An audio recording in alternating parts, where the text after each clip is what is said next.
Let us see if I indeed live.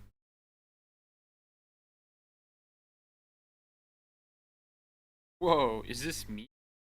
Dang, dude. If I indeed live. Nice. Okay, cool. That means I should probably send this out.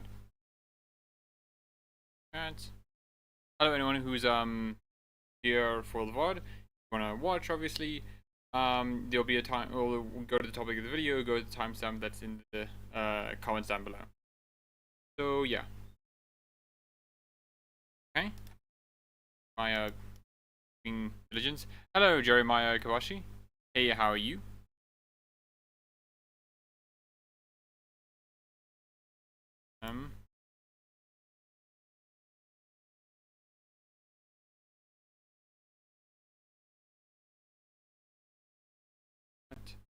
Veilguard have. Okay. Nice. I'm saving money to buy Dragon Age Veilguard. Oh, I mean that's cool then. I hope you'll be able to enjoy it then when you get it. Also to anyone who's listening to this, right, there will be spoilers for this game. Generally, me just chatting about it, and also just the concept art we're going to cover will have spoilers as well. So just keep in that, bear in mind, you know. So yeah. Yay.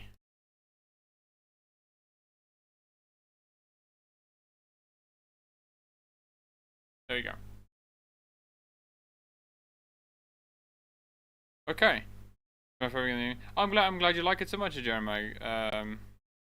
I like it as well. I like it a lot. I do think, like, at least for me, it's definitely my game of the year. So we're just gonna wait for people to trickle in, and then we'll get right to the topic at hand.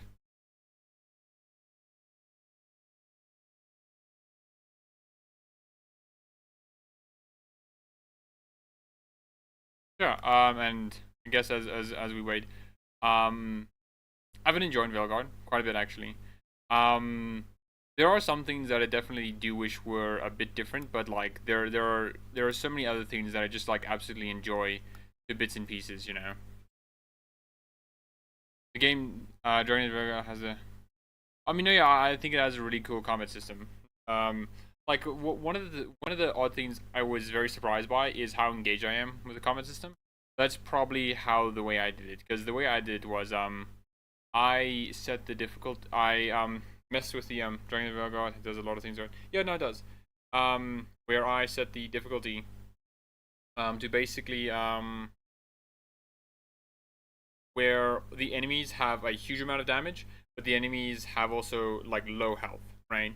And so I'm able to like kill the enemies very fast, but at the same time I'm also able to die very fast.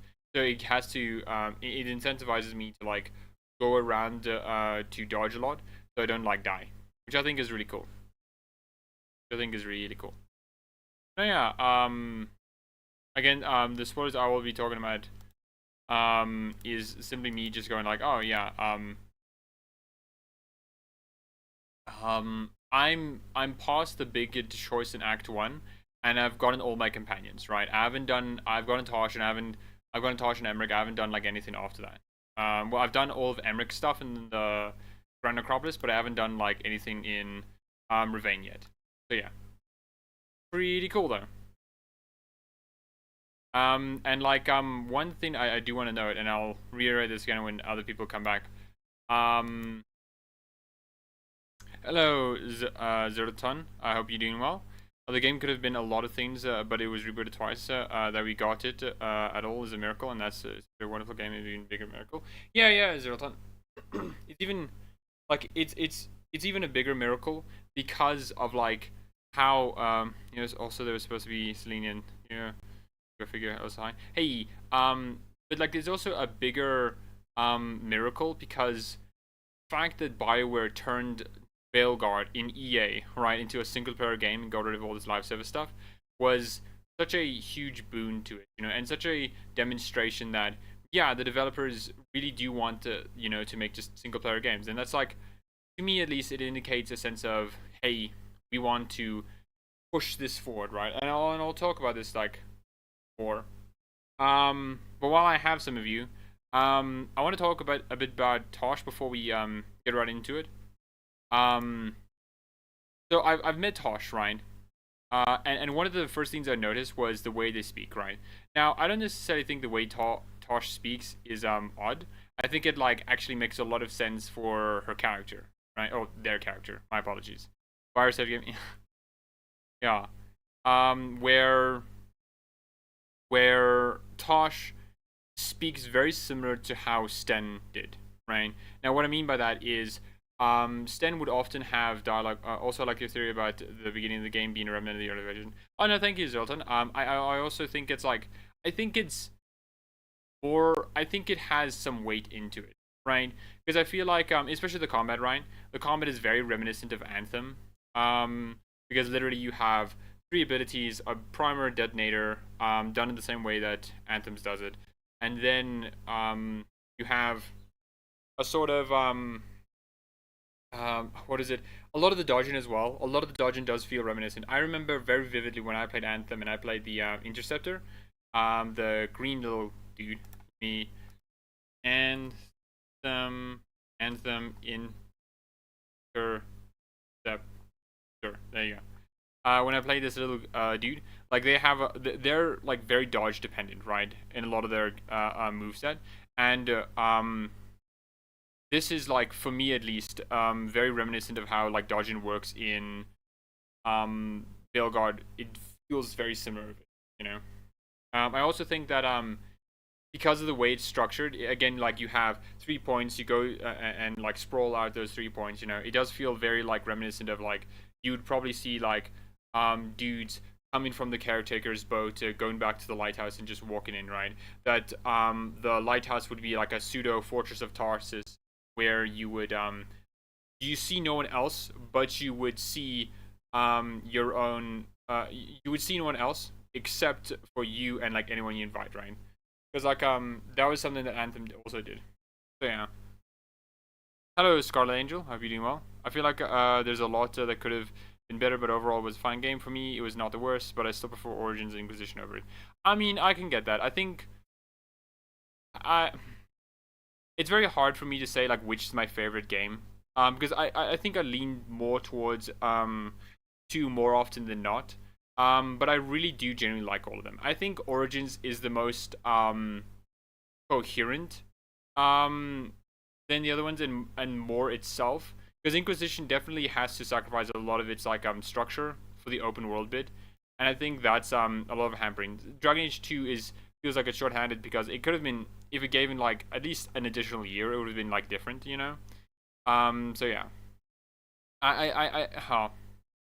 yeah, I do think Veilguard is good though. I don't think it's like, I don't think it's a terrible game, right? I think if I maybe would give it a review, like a number, I think it would like be high 8s, right? And in some parts it like goes to a golden 10, you know. God, imagine if DA2 had another year or two in the oven. Oh man, dude, it would be so amazing, right? Though if though that would have to be in the middle of the development though, because Dragon Age 2 originally was just gonna be Dragon Age Inquisition, right? They're just gonna go through that. But if like during development Dragon Age 2 is being made, it was near release, and then somehow Bioware convinced EA to like allow them to release it next year, right? I think it would have been like really good, you know. Oh yeah, I've played Anthem for like 3 hours to fill the void after finishing Veilguard. There are similarities though. Anthem is worse than even Andromeda in terms of abilities. Yeah, right. Like Anthem is really reminiscent of like the what is it? Of, how do I say? It is reminiscent of a lot of looter shooters at the time, right? Like similar to Destiny. Destiny also has like 3 abilities and ultimate. Oh yeah, that's another thing like Dragon Age Veilguard bars from Anthem. It's ultimate ability, right? You have the sort of like go to raids or, you know, dungeons, get better loot, get better gear, you know, and the gear have different effects, right? So I do feel like yeah, it is similar, but like it's definitely not like a Bioware kind of game. It's more similar to Destiny, and I don't think Destiny is really like a Bioware game. at least in my humble personal opinion. I think Anthem is the farthest away Bioware has ever made. I mean, technically not. If you wanted to be really technical, you can say like Bioware games. You can really say like the Bioware has abandoned their roots because they didn't make an MTK game. Oh man, dude, I remember when Bioware used to be a good studio with good RTK. Remember this gem? Oh yeah, Bioware really went downhill after, not making an MDK game again. you know? Also Shattered Steel. So yeah, I mean, like, technically, I think MTK is the least like Bioware game, but I do think Anthem, like, in the modern sense, is the least like Bioware game. Veilguard is missing a loadout system to switch weapons and abilities for enemy factions. I mean, that is true. That is true. It doesn't have that. It doesn't have that, but like it still like carries a lot of like different ideas from it. I've heard you say that Dragon Age 2 was supposed to become Dragon Age, I think. Is this a source for that? Oh, gosh darn it. While we wait, and maybe after this, then we can actually start talking about the topic of the video. I wouldn't want to be a liar now, would I?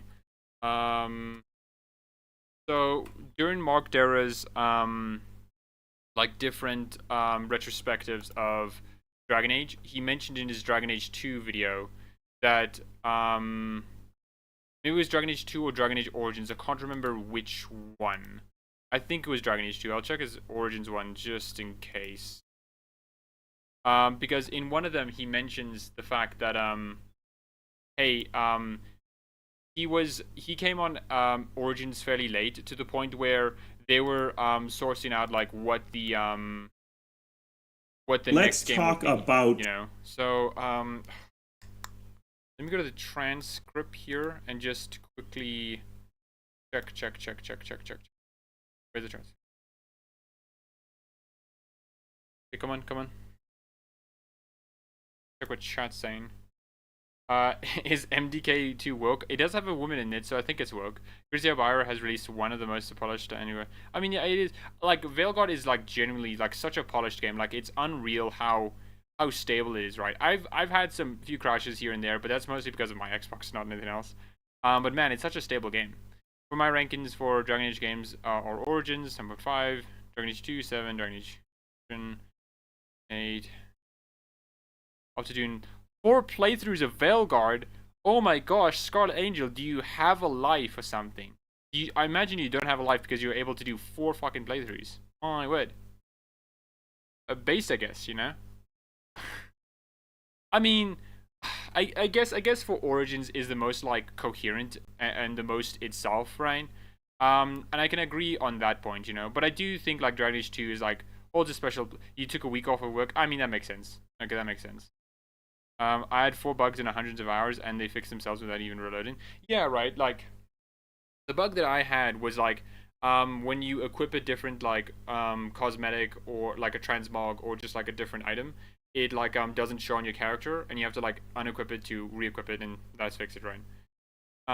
That's a good fantasy game, Jeremiah. Spend 12 hours a day. 12 hours a day. Oh my gosh, dude. Oh my word. Are you okay? Are you alive?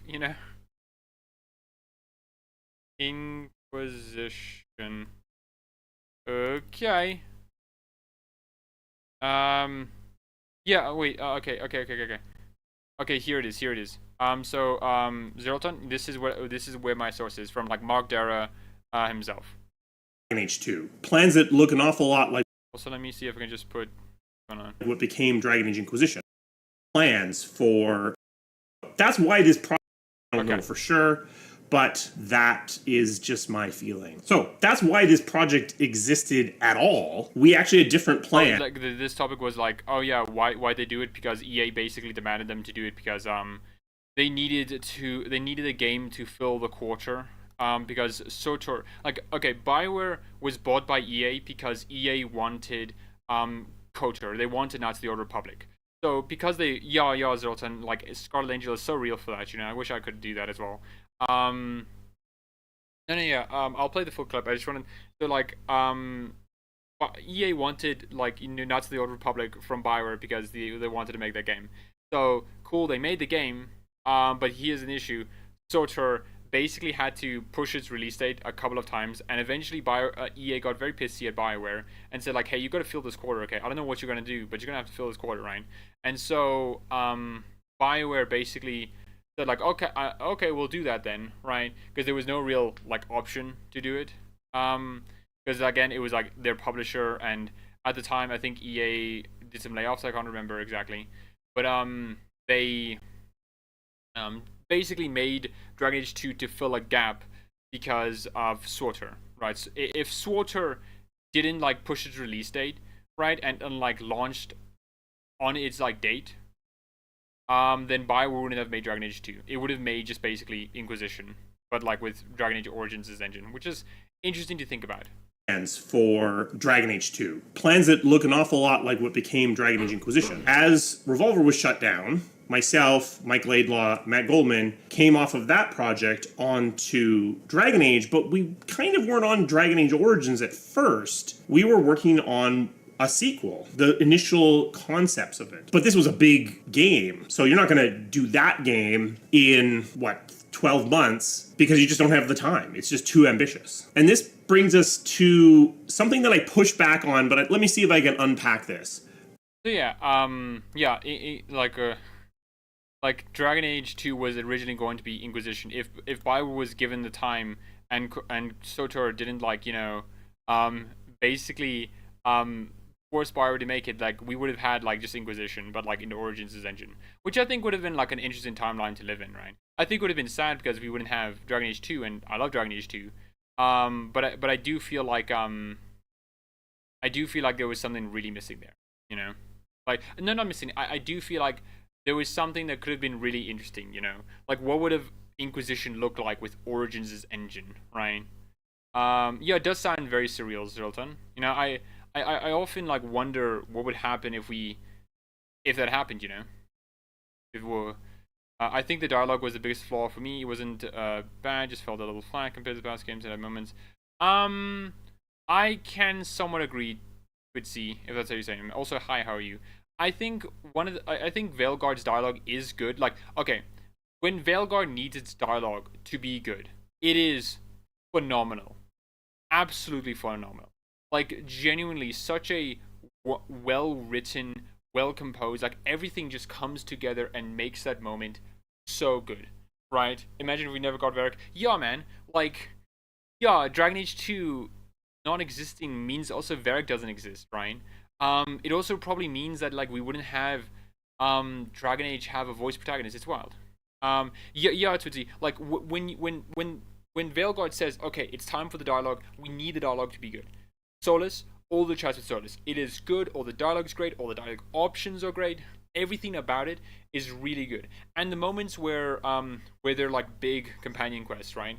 Like with Balara or Davrin when you recruit him first. It is genuinely like really great writing.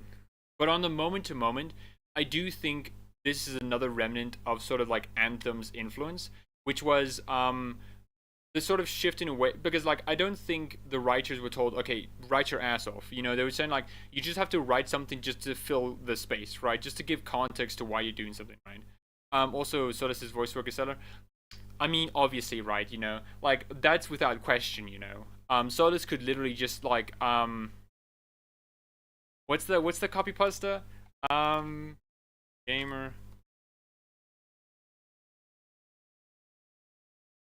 No, you're not a gamer. Oh, is this the one? Oh, no. Gamers. Gamers. They targeted gamers. Oh, this is the one. Yeah. Here. Solis could say this. They targeted gamers. Gamers. We're a group of people who sit for hours, days, even weeks on end, performing some of the hardest, most menial, demanding tasks over and over and over, all for nothing more than a digital token saying we did. We push ourselves at doing these others would consider torture because we think it's fun. We spend most, if not all, our free time. Imagine Solis saying this, and and it will still be golden. Okay, still be golden. You know. Honestly, all the actors are really great. Balara is amazing and impressive. Yeah, man. Oh, man. I genuinely like nearly cry with Balara's one. I wrote a post about it, but it's so it genuinely is like when Veilguard needs to be good, it all coalesces and just like says, okay, we're good. And that's what I think is a really kind of odd to talk about with Veilguard is that like the moments that are brilliant, you know. But I think some of the surrounding stuff isn't. But as I was saying before, I think why some of the moment to moment dialogue may not be as phenomenal is because of the fact that this is remnant of like Anthem's influence, which is a lot of Anthem's dialogue is passable, Ryan, but that's fine for a live service game, right? Different expectations. A person who's like grinding on Destiny like 24/7, they're not really paying attention to the dialogue. When they need the dialogue to be like really good, then like okay, they're gonna like pay attention, and then the dialogue is gonna be good. But for the most part, it's what? Okay, so the guy said that. Okay, that sounds fine, you know. And he's gonna go back to like Crota's end and just like trying to get more, you know. I don't know what was in the exotic of Crota's end anymore. Lamau replaced the word gamers with elves. Elves. They targeted. Oh my gosh, Sultan, Eugene. Yes. Oh, okay. They targeted elves. Elves. We are a group of people who sit hours, days, even weeks on end performing some of the hardest, most menial tasks, demanding tasks over and over, all for nothing more than a little fade token saying we did. We push ourselves doing others would consider torture because we think it's fun. We spend most of our free time min-maxing the stats of ourselves to draw out a single fade point of damage. It's pretty good. It's pretty good. On dialogue, fully romanced Lucanus, Tosh, Emmerich, and Nev. Man, the romance dialogues were weak for me. Hoping Devrin better was the only companion to make. Then I mean, okay. I mean, like I don't know. I have to see for myself then. The beauty of RPGs, each character hits everyone differently. Oh yeah, no, yeah. Right, like I think that is true, Ryan. Like I'm okay. I do like Liliana Morgan, but man, like I'm not like same with Liara. I do like Liara, but like I don't particularly get their romances too much. When people say like their favorite romance is Morgan, I'm like okay, that's cool, but like I don't feel the same way. When I think about Meryl, I'm like Meryl, my girl, you know. Davrin's romance is spectacular, my guy. I find other companions lacking in content compared to others, though. Lamau. No, I mean, you know, so and maybe you know, it seems like I'm lying a bunch. So like I think one of the cool things about Dragon Age and Bioware in general is that we have the ability to just ask our companions like questions, right? I always remember fondly of being in Flemeth's hut and just asking Alistair like everything about it, like, hey, who's Eamon? You were a Templar. What was the Great Warnings to you? And asking stuff like that, which made them feel very real to me. You don't really get to do that often in Veilguard. There are some instances. There's one conversation with Tosh where you get to know her quite a bit, and I feel like Tosh in that way was one of the more traditional Bioware companions. But for so many of them, it feels like they're getting to know them is more strewn about their strewn about their quest, right? Like with Blara and like Davrin, right? Which I don't think is bad, but I do wish we had both methods. But yeah. Zerlton says, yeah, it seems most romances are fairly modest with content. Our romance Nev wasn't a lot, but was always sweet. Yeah. I also think that that's another remnant of Anthem, where companions weren't really the focus, and so they were focused in the sense of you have them there and they'll help you with combos and stuff, and like they'll be there for story beats, but for the most part they're not like developed. And so when they had to basically switch and say, okay, companions, we're not doing multiplayer, the companions are going to be much more important, they basically said like, okay, we need more content for the companions. But the fact is, there wasn't a lot of development for the content for the companions, right? Which I do think is a good thing for Bioware, because the fact that they even did the amount of content that they did is phenomenal, right? Like the companions are so real in such a vivid way, you know. And that's what I'm so surprised about Veilguard is like I still know them. I still know who they are as people and what motivates them and why they do what they do, and like I do feel for them. I remember when I had to choose which city to save, right, Treviso or Minrathos. I was so devastated. I was just like, man, I don't want to make Nev upset. I don't want to make Lucanus upset. And when I made Lucanus like, and I chose Minrathos instead of Treviso, Lucanus just left me. But like, and I'm like, my gosh, dude. I'm sorry, Lucanus. I'm so sorry. And he left for such a long time, you know? Sure, you could have, like, done the main quest quick enough and he would have come back relatively quick. But, like, it still feels like, man, this sucks. And now that Lucanus isn't even able to support anymore because he's hardened, you know? And then, like, man, it really does affect you, you know? And, like, I care about it so much, you know? Tootsie says, oh, I fully agree. I was not able to talk to them while in Handos and ask questions made them feel them. Yeah, but I do think they make it up in their quest, right? And I think this is where Bioware maybe has to like learn a lesson from Veilguard is for Mass Effect and future Dragon Age games, whatever. You can have both, you know. You can have both. You can have both. Us talking to them and us getting reveals through, and us having more personal quests with them. And like I think Balara's one. Balara's first personal quest, it genuinely like made me so sad because it was such a perfect intimate moment. The music was like fading away and it was just her voice in the forefront. And it was just such a wonderful moment. And I'm just like I get why they didn't want to do it, but I do feel like you could have had that scene and the other ones at the same time.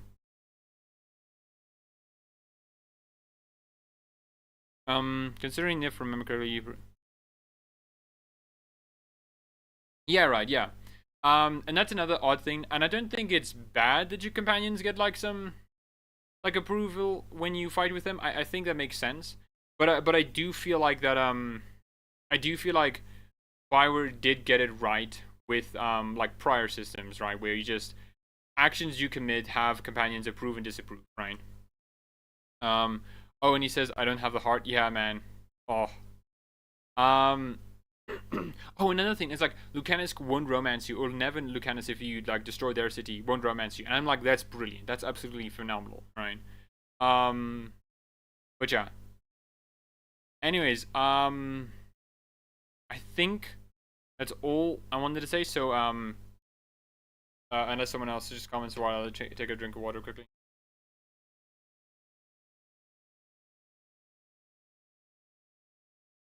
Seems not.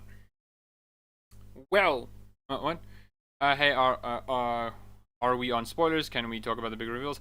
Okay, so we're not gonna talk about any spoilers that are beyond what I know, right? There will be spoilers in this video. In this video. Sorry, there will be spoilers in this video, but we're not gonna go past because I just recruited Tosh and I've done nothing else. So like, okay, I've recruited all the Veilguard companions, but I haven't recruited. No, I have recruited Tosh. Sorry, but I haven't done anything in Ravane. I haven't done anything in Rathos or Anderfels. I just got like Tosh, you know, and that's it. Yeah, I'll say nothing. Yeah, so nothing beyond that point. We'll discuss everything before that point, but nothing beyond it, right? Yeah. Oh, I saved Treviso and Nev isn't really hardened. What do you mean by that? Do you mean that hey, hope you're doing well. Do you mean that she doesn't sound like it or something like that? I can't believe the Archdemon was working for Megatron and double crossed the Ever Nurse and Megatron due to being a sleeper agent. Oh my god! God, Angel, you can't just drop that on me, okay? Like that's some like deep lore knowledge, okay? You can't do that to me. You know, I can't believe you did that. You douchebag. Oh, probably shouldn't minimize that. Let me bring that back. There we go. Bonsai. I'm so surprised. You know, I can't believe you said that to me. You know. Bonsai. Oh, I can't wait to discuss the late Callahan Templar was actually Queen of Antiva. Ah, shit, man. He wasn't lying. He wasn't lying. He wasn't lying. actually the Queen of Antiva. Can't believe it. The Queen of Antiva. Oh, and can't believe it. If you like the stream or video, perhaps you consider liking it. That'd be cool. Just saying. Just saying. Not like I'm your dad. Shout out to the Reaper reveal post credits. Absolutely wild, Julian. Also, hey, how are you? It's a super secret ending. Lol. I miss that Templar. I miss that Templar as well. I miss the Alistair haircut. Okay, Bioware, when are you gonna bring back Alistair's haircut and make it basically the default white male haircut again? Come on, Bioware. Come on. Also, for anyone who's chatting, there's this weird issue with my YouTube chats. If I don't see a message, that's because YouTube didn't do it, you know. Also, the Templar was trans before. Yeah. Yeah. They were posing as a male, but they're actually. Oh my gosh. Zoltan, you're dropping lore bombs here. Can't do that. Not in this stream. Okay. No, wait. She isn't that bitter. I suppose Lucanus is more hardened than her, since people say he cannot be romanced if you save. Same isn't the case for Nev. Okay. Hey man, embrace yourself. The ending hurts. That's party toads. I mean, I can't wait to get that hurt part, you know, Scarlet Angel. Or myself, I'm not cannot be romance, but the same isn't the case. Wait, are you saying that like you can romance Nev if you destroyed Minrathous? If so, that's kind of weird.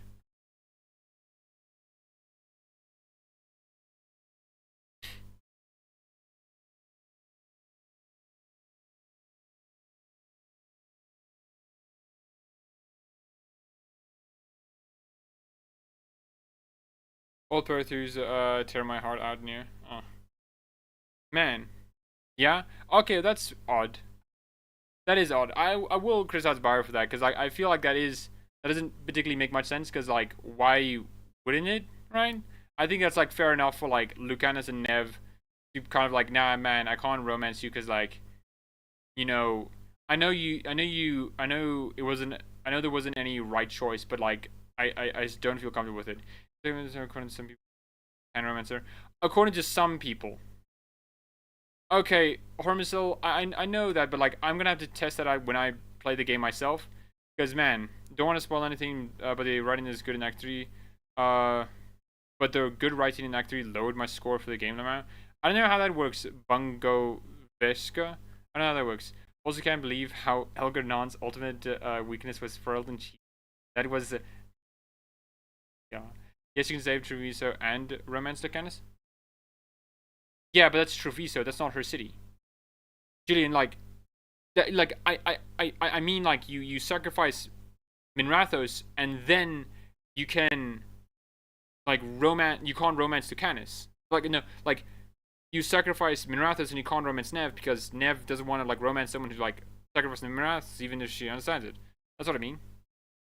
I said previous and still, yeah, no, Jojo, that wasn't the issue I had. The issue I'm talking about is if you sacrifice Minrathous, can you or can you not romance Nev?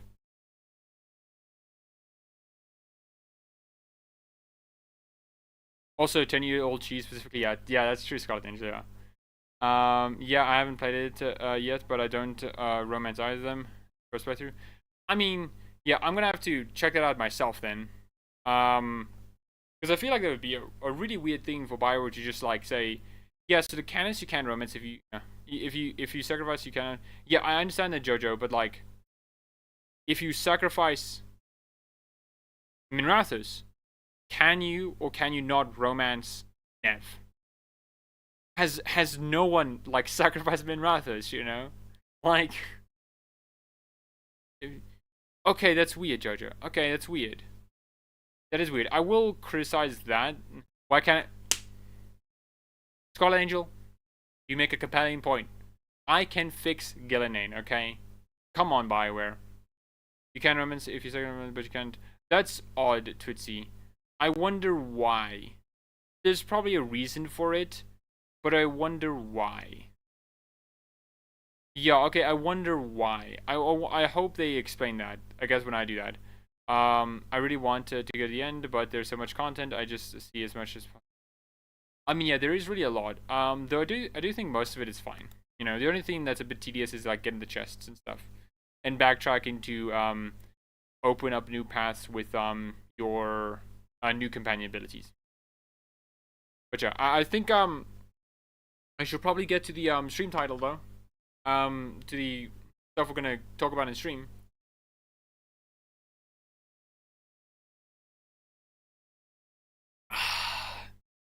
Okay. 5. Wait. Yeah, some kind of double standard. Okay, I'll have to play it myself then. Anyways, so this is so for those who are coming from the timestamp, we're going to be covering, you know, what Veilguard could have been. And by doing that, we're going to go through some concept art. So the first one you can obviously like see right here is some wonderful, wonderful Matt Rhodes concept art. And he's been the concept artist, I think, since Origins. Not the main one, but he's been around since Origins. And his art is genuinely, genuinely phenomenal. There's just like so much character. And one of the one of my viewers, I'm not gonna say anyone because I'm not sure if they want to be mentioned, basically said that one of the things that really makes Matt Rhodes like concept art so interesting and art in general so interesting is because it tells a story. Like you can definitely see something here. Like what is going on here? You can have the divine here leading or like, you know, basically charging everyone to go out and, you know, basically, you know, attack, invade, help, whatever, right? You can see the Templars and mages here, and they're in the similar regalia, and then you can see like, okay, both of them are like part of the divine's retinue, right? They're behind her, they're not intimidating, not threatening. We have the sun, like a sun staff here. It feels genuinely like a story's being told here, you know? And that is what we're covering, and that is like what Matt Rhodes like art in general like really feels like, and it feels so compelling because of that. And so we're going to be talking about this because and I kind of lost the plot a bit, but anyways, we are talking about like specifically this concept art, which it says right here. I will have to my camera so you guys can see it. Okay, so it says here, Veilguard, all the way back in 2014, before Dragon Age Inquisition had even shipped, I started sketching out what cool things might have come next. We have momentum, so these quick mock-ups explored where some of the unfinished story threads might lead. And so, again, very important what Matt Rhodes here says. He says, we had momentum, right? So, Dragon Inquisition launched, it was successful, got Game of the Year, pretty going, you know, and like, okay, we have a lot to do. And then Matt Rhodes like made up some of these concept arts, these quick mock-ups. He says they don't look really quick, you know, they look really good, and says these are some of the story threads we want to, you know, come through. And you can definitely see like this divine is obviously deliberately like shown backwards because this could be, you know, Cassandra, Vivian, or Liliana, and then you can have the two like the Templars and Mages, and you can have different configurations of this, and so this feels like it's pulling on some threads here. Same with this one, with the Inquisitor, and we also have some like alt text, which explains some of the like reasoning. So we have here, the world is falling apart, so the Divine sends out several lead teams to seek out answers. The art team loved this idea of having at least one parallel party, another group of awesome characters you cross paths with to help imply a bigger world. Chaos is spreading in various factions from around the world come to seek the counsel from the Inquisitor.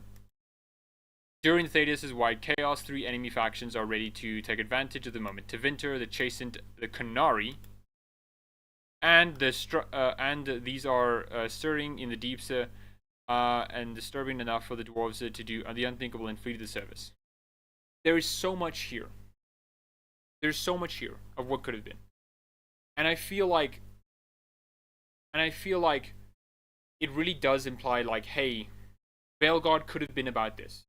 Could have had the Divine alongside us, and oh, hello, Professing. We just started, so not too much. I'll catch up to chat as well, Nano. Let me just finish my point here quickly. And so it feels like there could have been like so much more different things. Because here's my expectation for Veilguard, right? My expectation before it came out, Dragon Age Inquisition launched, I finished it, I'm waiting for it. What was my expectations? My expectations were, we're going to play a new protagonist, and we're going to like stop Solus, right? We're going to have to deal with Solus's spies. We're going to get help from the Inquisition. We're going north, and we're going to like go around, probably gathering allies. Veilguard is somewhat like that, but it's not. It doesn't have all the elements I was thinking. The Divine was going to matter. The Emperor, or like the leader of Orlais, was going to matter. You know, those things were going to be relevant within the game, and they're not irrelevant, but they're not the focus point, right? And for those who are watching this just as a sort of regular video, you can just skip ahead while I just catch up with chat quickly. Some puzzles made me extra sigh. I mean, yeah, Scarlet, I can get you. I mean, I don't really play Dragon Age for the puzzles, and some of the puzzles are like fine, but would rather not have them, I guess. Side note, but I like the puzzle Explore Narlathan. Was probably one of my favorite parts of the game. I mean, I think some of the puzzles are interesting, but like again, it's not really sort of my thing, you know.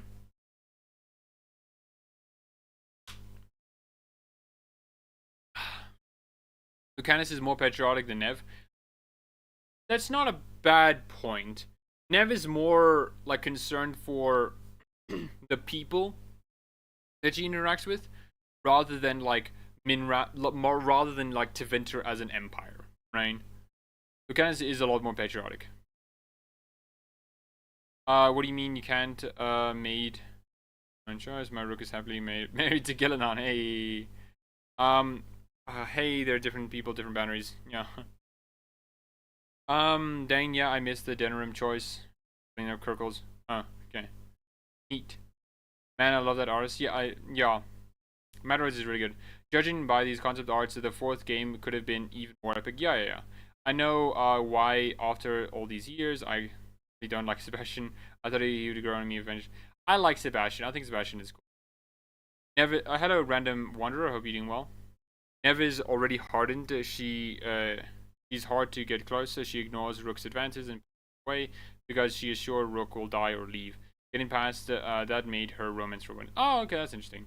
I love the VAs that had for Rook. The British femme, so good. No, I like the voice actors as well for Rook. I think they all like hit it out the park. Anyways, back to it.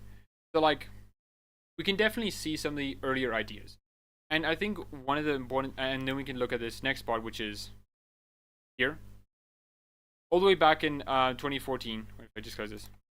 All the way back in 2014, before Dragon Age Inquisition had even shipped, I started sketching out what cool things comes next. We had Momentum. So these quick mock-ups explored some of the unfinished story threads. We obviously have Solus' elves. We obviously have like Solus confronting you, and then we have a very big spoiler. I'm not gonna really say what. I'm not gonna really click on the old thing, but it's a big spoiler. Elves are from across Thedas are leaving their lives behind to answer the mysterious call from Narlathan Forest. Meaning Solus in Narlathan Forest and the army he's been secretly building. And all of this is really like what I think and what I really feel like could have been Veilguard. We could have had this story where we went to the north as like sort of an Inquisition agent or something else. And when we go up there, right, we try to find out what Solus is doing. Probably have some like revisiting characters, you know, Dorian obviously, and all those other kind of characters, right? And we could have just like seen Solus's effect on the world, right? And another concept art I want to show, which does feel like has been missing, is this one, which is interesting because it says here the first real piece of concept art I made for this project. We knew we were going to Tevinter, so this was my first attempt to flesh that out. A powerful magister being carried on a palanquin by her elven slaves, and scrappy adventurers trying to evade major patrols and survive in an urban labyrinth. And this is also another thing. Like, Veilguard does have a lack of elves. Like, surprisingly enough, there's not a lot of like overt elven slavery. There is elven slavery. If you read the codex entries for Veilguard, it is very clear that elves are slaves. You know, that elves aren't in any good position in society. Even the companions like Davrin says that the elven people aren't really, you know, in a great spot in Thedas, right? There's a lot that's missing from that area though, because it's not overt. It's there, but it's not overt, and that's the thing that I feel like is what could have been, you know, what could have been. And I think I'll end it off unnecessarily, just like the sort of idea, which is this. Veilguard could have been about a lot of our previous choices coming to conclusion of the Divine going out to try to stop Solus and seeking that. We could have worked alongside them. Of the Inquisitor being a larger-than-life figure, even if the Inquisitor decision is disbanded, we could have had this sort of idea that, hey, the Inquisition is still like a force that's helping our protagonist in Veilguard to stop Solus, right? And then maybe even meet him. And then we had 3 different factions all vying for power in the midst of this chaos, right? We could have Venatori trying to reinstate their own sort of power and the Empire and sort of invading. We could have had Qunari being an actual invading force instead of the sort of the Antom on the Qunari has like shattered and the Antom is now by itself. You know, we now just like have Antama there, and if you don't read the codex entries or listen to the dialogue, you don't really realize that the Qunari aren't really a force anymore. The Chastened is an interesting idea, and I think it's more like a residual element from Inquisition, but it's still an interesting idea, right? And then we could have, again, the implication of Titans coming out and disturbing the dwarves and causing them to leave, you know? There is so much that Veilguard could have been, and it is sad to see that not realized, you know? It is genuinely sad to see that not realized. As an ex-Valkyrie main on Apex, all I could hear is her, so changed it. Nice. I really thought Veilguard was going to have a place of operations of Solus with all the elves gathered around him, because Arlathan being the center of Solus agents. And yeah, and then there's another one over here, which this person went through some of the concept art, right? And we can definitely see, like, I mean, Drunk Isabella, that's pretty good. We could definitely see things, like, and this one as well, right? There was some potential advisor ideas of Dorian, of Morrigan, of Isabella, and we could have had that kind of thing, you know? We could have had other things like, it's not as you know and shit. Here in Triumph, smooching. This is like Gillenon's first design, and there was another one which I think was very important. Oh gosh darn it, dude. My thing just doesn't want to load. There was another concept art that was basically to the effect of Solus is surrounded by the elves, right? In a sort of like throne-like manner. And that would have been like interesting to see, you know? But we don't really get that. That idea of Inquisition's epilogue slide, which basically said that all the elves are going to Solus and like trying to, you know, and because Solus's whole plan is to help the elves, you know? Which doesn't feel like it comes through as much, you know? And that does feel like a bit of a what could have been, you know? Encountering no slavery or racism as a city elf Shadow Dragon really disappointed me. Still love the game, but and that's what I agree as well, Ryan. I don't necessarily think like, okay, I can get why Bioware often doesn't want to be like, so you're like super mega oppressed, you know, you get beaten up and raped all the time, right? I can get why they want to do that, but I do feel like that element not being present as much does feel bad. I'm frustrated by the lack of racism in the game. Just look at the slaves in the concept art. I mean, yeah, right. Yeah, I know of slaves in Winter.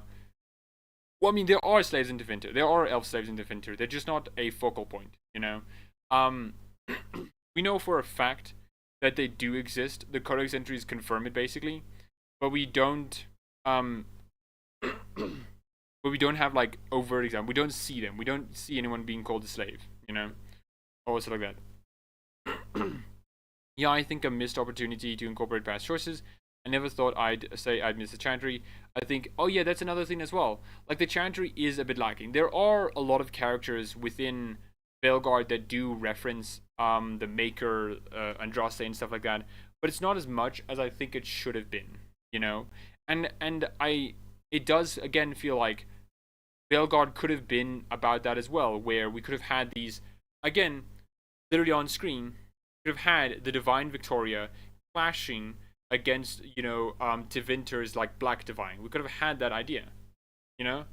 That might be a heavy. Oh yeah, I know it's a heavy spoiler thread. So it seems like my internet is saving you all. Never mind, my internet doesn't want to save you all. Where's one? Gosh darn it. Oh yeah, I find this also funny as well. With Gillenon's designs, it's just like, oh yeah, we have Elgernon, which I like his design here, but then we have just like Gremlin fucking Gillenane. Okay, I do like her current design though. It is much much better. Um, but yeah. Um, yeah, I'm not starting it. Oh, which is literally the epic. Yeah. We should. And then now let's talk about this. Why why was Veilguard not like the concept art represented here? What was the reason we didn't get any of this kind of stuff in the game? Oftentimes, a lot of concept art in games don't really get used in the game because either due to limitations or it just doesn't seem like I wish the Dreadwolf was a skating simulator. So true, Zilton, so true. But back to the point. I do think that one of the reasons why, like, because concept art oftentimes doesn't get represented in the game because sometimes you explore something in the concept art and it just doesn't really pan out, right? Either it just doesn't feel right or it doesn't feel like it's appropriate for the moment. A lot of stuff like that, you know, or just due to limitations of the hardware and stuff. So, what oftentimes happens is just you do something else. You know, you move to a different topic. But this is a different case with Veilguard, which is, and let's read this again, which says right here, we had momentum, so these quick mock-ups explored where some of the unfinished story threads might lead. And I think that's very important. Inquisition, after it was, finished, had a lot of momentum. There was a lot of plans, a lot of ideas. Everything was going to, go forward. There was so much. Like David Guetta was still there as well, and like there was so much that was still left up. There was so much momentum. Repeat myself again for Veilguard that I feel like if they had the prioritization over Andromeda, over Anthem, we could have had the things we had in this concept art.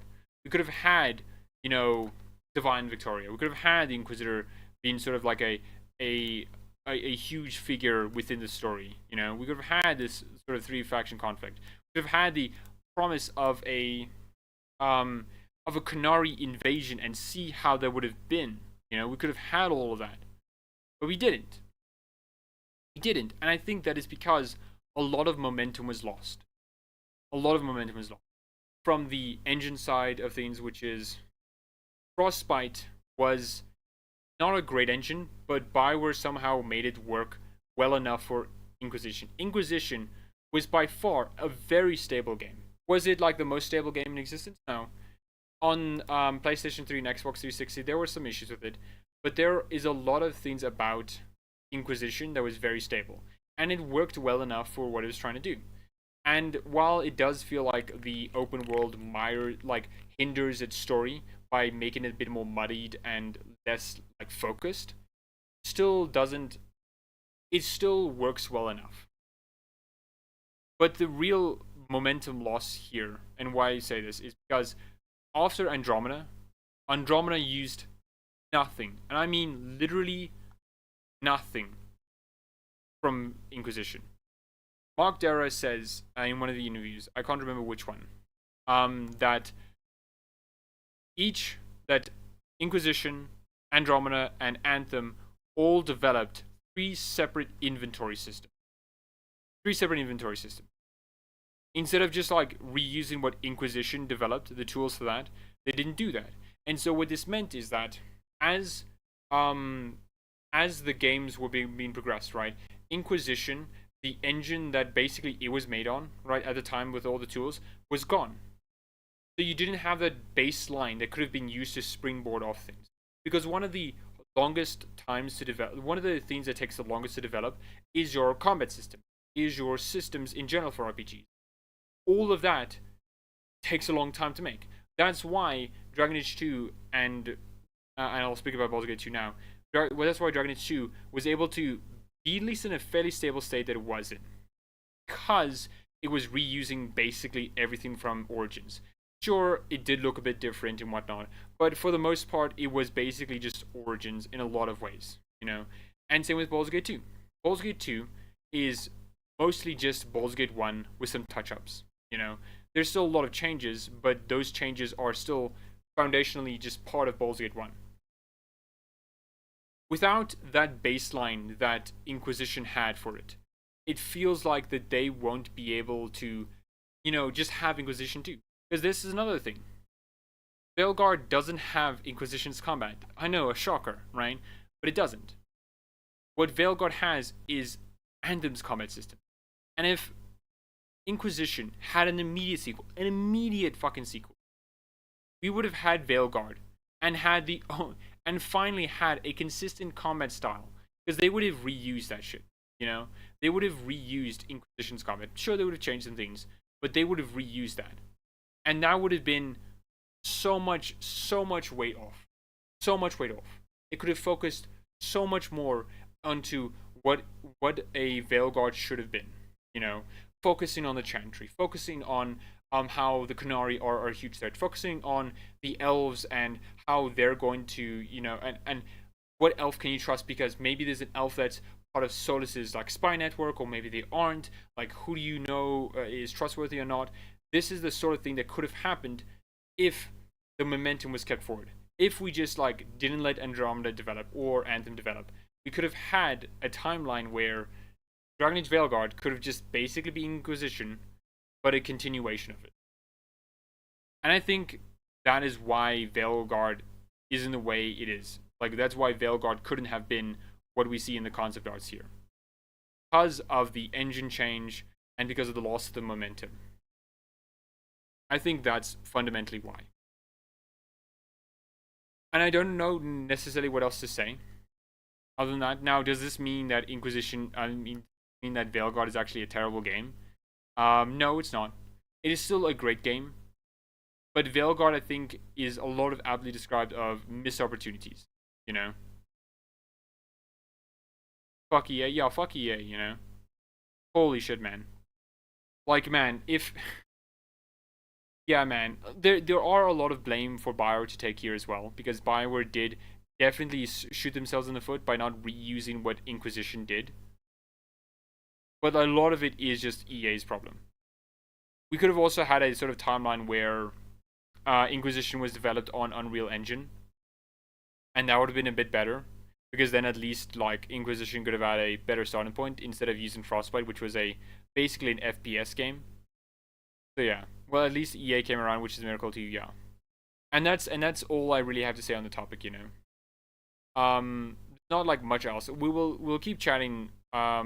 If you guys have any questions about it or clarifications on what I said, because I think I can say a lot more, and I do, and I think I will say a lot more. I think I will make a video in the future where I say like what like Dragon Age Veilguard could have been, like the video, you know, and have a much more concise point to make, because this is more just like me like using this stream as a sort of like point to reason out my ideas. If Mass Effect 5 reuses the combat and skill system and level design from Veilguard, I'm gonna be happy. Random Monitor, wanna know something very funny? They're not, because Mass Effect 5 is gonna be developed on Unreal Engine 5, and like I imagine they can transfer some things from Frostbite, but not a lot. Frostbite and Unreal Engine are different engines, and they're probably not that compatible, because Frostbite isn't a public domain engine; it's an in-house engine. But this is also a weirdly positive point. Now let me explain. Why Mass Effect 5 being on Unreal Engine is actually a secret benefit is because it means that they can get rid of the codebase that Veilguard was developed on. I want to show you something.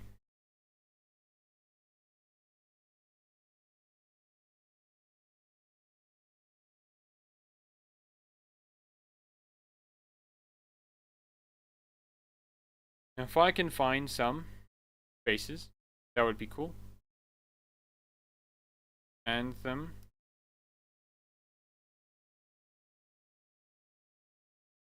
Let me see.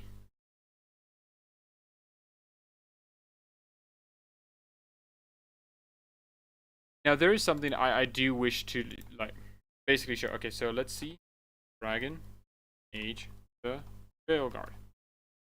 Anthem had a lot of influence on how Inquisition. Anthem had a lot of influence on how Veilguard worked, from its combat system to its sort of like early level design concepts and whatnot. But one of the other things I think that influenced it, and maybe if you can see too, is the art style. Here's is how Anthem makes the characters look, and this is how Veilguard does. You can definitely tell that there is some similarities. Not exact, but you can definitely tell that Anthem had an influence on how Veilguard also looked. You know, especially its UI design as well. There's a lot of similarities between that. And so here's where a benefit comes in from Mass Effect 5 being on a different engine. You can just basically be rid of that. You don't have to look like Anthem. You don't have to have live service like elements baked into your code base. You don't have to have any of that. You can now make a new game with new concept art, a new game with new combat, with new designs, with new art style, everything new that fits more in line with how Bioware is. And that I think is the secret benefit of Anthem of Mass Effect 5 being developed on Unreal Engine, because then it can look more like itself and rather than Anthem, you know? Because that's another thing, like if Inquisition had an immediate sequel, right? We ignored Andromeda and Anthem. Veilguard would have just looked like Inquisition, right? There's no doubt in my mind that Mark Dara and the people and the heads at the time would have basically been just said, yeah, we're just gonna keep the same art style because why wouldn't we, you know? Like, why would we change it again, you know? Like, we have this engine, we have everything that looks fairly good, why not just keep it? And so I think this is a secret benefit from Mass Effect 5. And I want to hear what you all think of this as well, because I'm not sure, because it makes sense in my head, but I want to see like some other people's perspective, you know? Maybe Mass Effect 5 will use melee codebase. Not exactly, Zeralton. There's a bit of an issue because Mass Effect 1, 2, 3 are developed on Unreal Engine 3. And while you can definitely just take the assets from that, I don't think it's gonna transfer that well, because again, we're two engines, like two versions of Unreal Engines added. We now are on Unreal Engine 5. We're not, and the original trilogy was developed on, you know, Unreal Engine 3. So there's gonna be some shenanigans there, you know. At least EA are wealthy enough to not drop Bioware for being unprofitable. EA makes so much money. Those games they can experiment with Dragon Age. Yeah, I mean, one of the interesting parts of Bioware's existence is EA likes the idea of having a like Oscar bait studio, you know, where this studio basically gets nominations and sometimes awards, and that's like the cool thing for EA, because EA knows their sports games are never gonna get Game of the Year or any awards beyond just like best sports game, you know. Then they know that, but it's cool to have an idea of a game studio that just does that basically. But EA then eventually does get to the point of like, wait a minute, we won money, live service Bioware, you know. Oh yeah, EA is somehow both responsible for Bioware's problems and keeping them afloat. Yeah, it's funny then. I just heard that Melee was transferred to Unreal Engine 4 or something. Was it? That's interesting. Maybe I don't know, Zeralton. Maybe they can do that, though. I doubt it, though. I doubt it. Because I do feel like there are still a couple of complications from doing that. I wouldn't mind it, like, if they basically just took Mass Effect 3's combat system and just did that again, like, that's fine. Like, there's literally nothing wrong with Mass Effect 3's combat system, you know? So I think that'd be fine, actually. You know, if they could do that, that would boost so much things, you know? I meant, I might be Zeralton, you gotta know that if you want to spread misinformation, you have to do it purposefully, not accidentally, okay? Because otherwise, it's not funny, you know? You're just being, you know, a terrible person then. And yeah.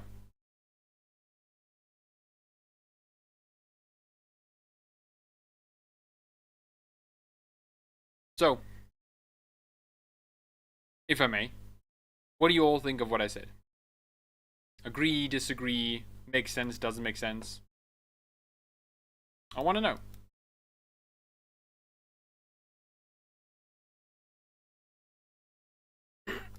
Also, a hot take. I would like multiplayer back. Mass Effect 3 PvE was stellar. I have hundreds of hours.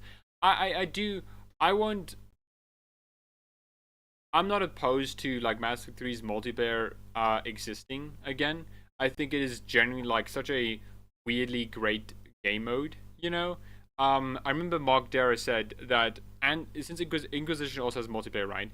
But Inquisition, because like, and one of the things that helped Mass Effect 3 develop its combat system really well is being able to basically to use its multiplayer as balancing, right? So you could use its multiplayer to just like make sure everything felt well, right? The rolling, the gunfire, the recoil, the feedback, everything would have felt really well done. But Inquisition couldn't have that with its multiplayer because Inquisition was a lot more tactical than Mass Effect, because Mass Effect was a lot more actiony. So yeah, I do think there is a good reason to maybe like have that back. I don't know. Yeah, I do agree. Like single player part does come first. It should come first, you know. Unreal Engine is very hard to optimize though. It's a very heavy engine. That is true, Julian, but the difference is that a lot more people understand Unreal Engine. There's a lot more documentation for Unreal Engine, and it's an engine where you can kind of be a bit funky with it, right? There's an analogy that Mark Dara said, and sorry that I keep referencing him because like, but I do it because he has a lot more knowledge on it and he knows what he's talking about. All of his arguments like really make sense, you know. Where Unreal Engine, currently right now is like a normal car. You can drive it, it's fine. But Frostbite is like a sports car. You can drive a sports car, but you have to treat it with respect, you know. If you're gonna go to the grocery store with a sports car, you're gonna have to take it at its own pace. You're gonna have to learn its limits. But if it's a normal car, you can do whatever, you know. It's a normal car. I'm also obsessed with those first-person screenshots. Cancelled Mass Effect multiplayer game. Yeah, same, right? I mean, I'm not sure if I would have enjoyed it beyond like a bit of a novelty, but first-person and game. Oh no, there's like a video for it. There's a video for it. Team Assault. What a name. Just ask. Go extra cool. What a name, Bioware. Breaking news. A man in a bar has asked, what's on tap? No, I don't want to drink, okay? Yo, like this is really cool.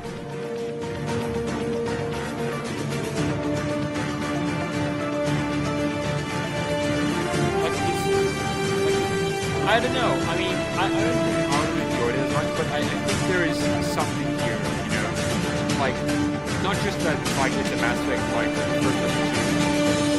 but it could have, like, done something pretty interesting. Especially with the, like, sandbox, like, again, like this, the Maker and Hammerhead. It could have been really cool, you know? There's something about this.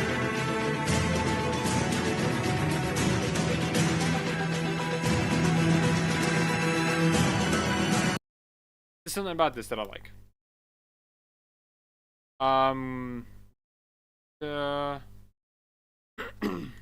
Yeah, that's an image of the Avenger in the first person. It really is. It really is fascinating, you know. Yeah, but look how they released Veilguard on Frostbite. Well, games are still struggling to release with okay, so Julian, the big difference with Unreal Engine is that some people are a bit of a dumb, kind of dumb, kind of stupid. Because a lot of people like Unreal Engine, like if you treat Unreal Engine how some of these developers do it and transfer that to Frostbite would be breaking at the seam, you know. Like Unreal Engine is an engine that you do have to optimize very well, but it's an engine where you can kind of get away with a lot more, you know, a lot more like fuckery, you know. But I think, and here's the thing, right? And I hope and pray that Bioware finally learns a lesson and like develops tools and the technology and the tech base for this, that Mass Effect 5 can be very stable, right? I do hope that they take lessons, and I hope everyone in this chat and everywhere else, whoever watches this video, scream at Bioware, go into their fucking DMs, okay? Throw a fucking brick in their windows, okay? And then say, please please keep it stable like Veilguard, okay? Veilguard had literally no bugs whatsoever, okay? The minorest of shit, okay? I can't believe you made your fucking patch sizes 235 megabytes. What do you mean, dude? Back in the day, there was like 5 games you could have downloaded. 250 megabytes was like 5 video games. How'd you do it, Bioware? How'd you do it? How'd you do this mythical thing that AAA game studios could never do, which is make a stable fucking game on release? Do that for Mass Effect 5, please. You know? Can you not hear me? Oh? Is this better?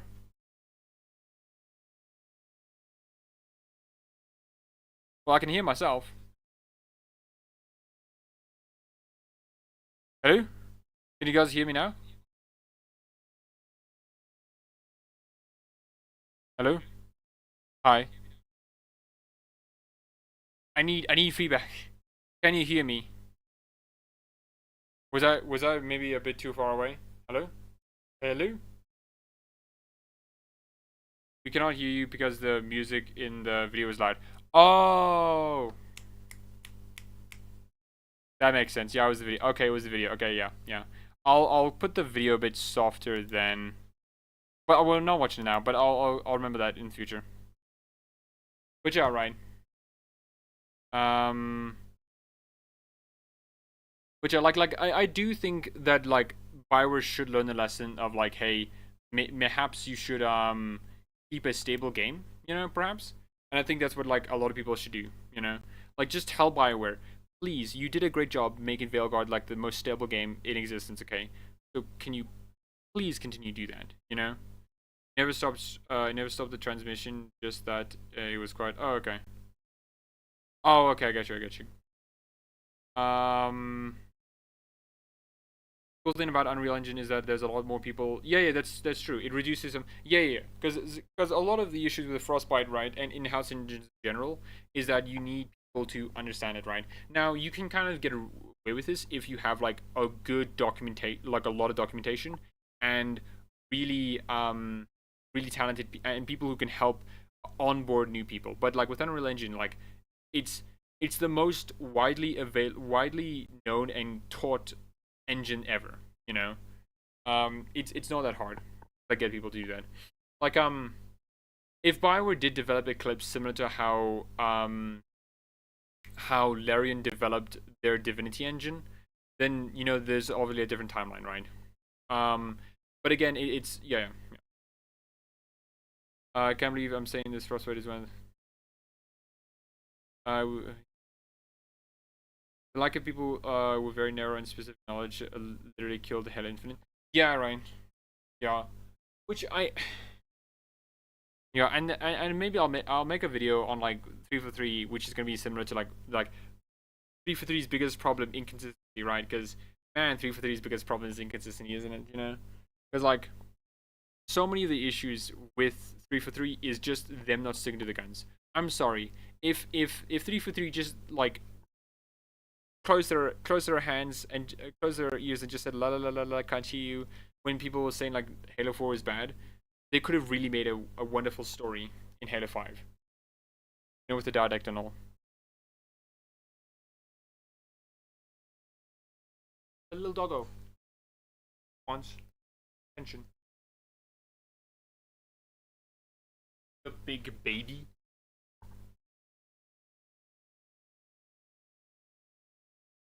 Yeah, I'm talking about this. Digital Foundry is very critical with Unreal Engine 5. It saves a lot of time and costs cuts and. I mean, yeah, Julian, I agree as well. Like my opinion genuinely was like, Bioware, come on, guys. Like, I remember when I first heard the news of Mass Effect 5 going to be on Unreal Engine 5, I was like, oh my, this is such a fucking like fuck you to the developers who on Dragon Age, you know, literally just saying like, oh yeah, you wanted to all the talent, all the lessons, all the knowledge you've accrued on learning about Frostbite, yeah, it's irrelevant now. It's all done. Just yeah, you're gonna have to just work on Unreal Engine now because you're obviously gonna help us. So yeah, it's basically gone, and we're basically just saying that the next game is going to be developed on Unreal Engine. So yeah, fuck you. it's like it really does feel like to me just like, yeah, man, I can't believe Bioware, I can't believe the Mass Effect team did it. Though I do think there are like some inherent advantages. If Bioware just learns their lessons and just respects the Unreal Engine, tries to like tries to do the do tries to the word do things the way Unreal Engine does it, right? It follows the same logic and stuff. They can have a stable game, with a lot of features, and hopefully reuse that Unreal Engine 5 they've made for Mass Effect 5 and then use it for whatever game that comes next. You know? Like, hopefully they can do that, you know? That would be really nice. Oh yeah, 3v3 changed curse with game. Yeah, man. It's and it really is like a bit sad, you know. Also, Doggo, yo, Doggo, ultra plot twist. We're back, boys. Dragon Age Origins is back, and it's for Mass Effect. Dragon Age fans seething, absolutely seething. Bioware, how could you do this? Okay, how did Mass Effect get the unvoiced protagonist with 6 backgrounds, playable backgrounds, and with like CRPG combat? Bioware, goddamn it, I can't believe you did it. You know, that'd be very funny, man. That would be very funny. But yeah.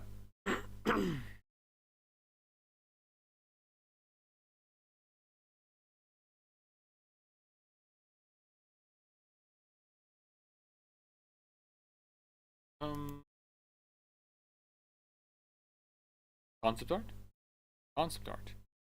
Oh yeah, man. Also, one of the concept arts here. Man, I can't believe we denied this. Okay, just as I would have loved to see a shot of our Rook just looking like this. Man, that would have been hot, dude. Really hot. Emmerich, my man.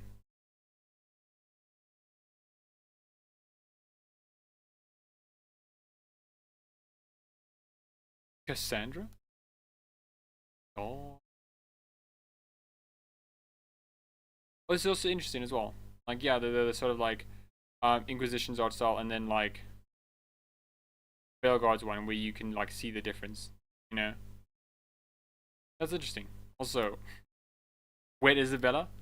Hmm. You guys don't know Laren is doing Emmy. Oh my gosh! Thank you for telling me, Julian. Okay, now my expectations are fully on board. Okay, now I know for sure that Laren is doing Mass Effect 5. Thank you so much. I can't wait for them to, you know, do everything right and nothing wrong. Okay, I can't wait for Larry not to do what they did for Divinity Original Sin 2 and Baldur's Gate 3, which is just skip 100 years and ignore everything that came before. I can't wait. I can't wait. Oh my gosh, dude. Laws of Fortune. Oh, Viper.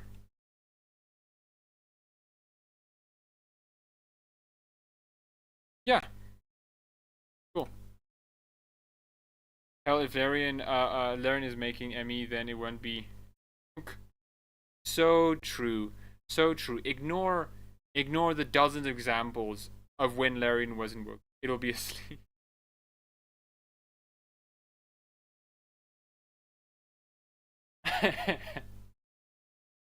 Larian goes to sleep. They're not woke. That's so true, man. That's so true. Yeah, I've nothing else to say though.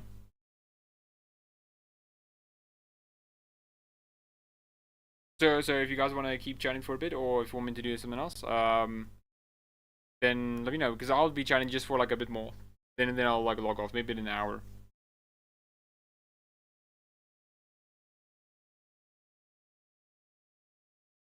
Also, perhaps, and this will be leaving viewers, because I know you guys very well. Okay, you don't like being told to do something, so don't like the video. Okay, don't like it. Please don't. You know, it upset me if you like the video. See if reverse psychology works. Team activity idea. Try to find positive video. Man, I'm not sure. I'm not sure. Gosh darn it, dude. I don't want to. Not sure if I want to subject.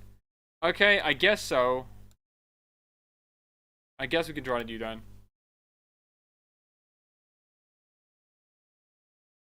Let's see. Before you buy, okay, yeah. There's me.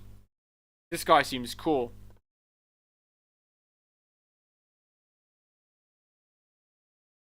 Light origin, okay, so lore video, cutscene. Wow. Fuck, man. I spoiled myself. Shit, man. Fuck. I hate myself. You know what, Zerlton? Fuck you, okay? You made me. Fuck. Nah, man. This was your chance to make me spoil something about myself. Man, dude, you're an awful person, you know that? Man. I keep doing this to myself, okay? I look up something for Veilguard, okay? There was a spoiler, yeah, there's a spoiler, okay? Man, I keep doing this to myself. You know what it keeps happening, right? Man, I'm sorry. No, it's cool. I'm just joking. I'm having a bit of fun. This always happens to me. I've learned so many spoilers about Veilguard because I was just browsing like Twitter or stuff. And I'm like, oh shit. Fuck. Why do I keep doing to myself, you know? Oh my gosh. Give a couple of months, people will hate Avowed and say Veilguard's a masterpiece. Nah, man, Julian, that's not gonna happen. You know what? People are bastards putting something else. I mean, yeah, it is attention grabbing though. You know why, Julian? People are not gonna say the same thing about Avowed. For one, it's made of Obsidian, and for two, there's been like a very clear disconnect from Avowed and Obsidian, like from Obsidian and Bioware for a long, long time. There's still like a lot of people who like are like Obsidian better than Bioware, but that has been like waning for quite a while, you know. Like let's look at this for right. It is going to be like a good game. I don't doubt that. Hello, McDonald's. I don't doubt. Also just to block the hashtag. You know what, Zelton? I don't know how to do that. Okay. I'm kind of illiterate. Okay, don't judge me. Okay. Like Avowed is going to definitely be a liked game, Julian. But the thing is that a lot of people don't really like, Obsidian in general isn't really a popular studio, right? They were popular with New Vegas, but New Vegas in its time wasn't that popular because it was really buggy, right? Obsidian is on the periphery of popularity, but never like hit it big like Larian, you know? Like we can look at some of the gameplay for like Avowed and like look at this. Like this is genuinely like some really cool and interesting stuff, you know? And imagine it will have a lot of like options similar to how, you know, their other games do as well. But it's definitely just like, I mean, it's an Obsidian game. They're not particularly popular. So I don't think people will like hate Avowed and then like go to like, you know, Veilguard. Sadly as it is.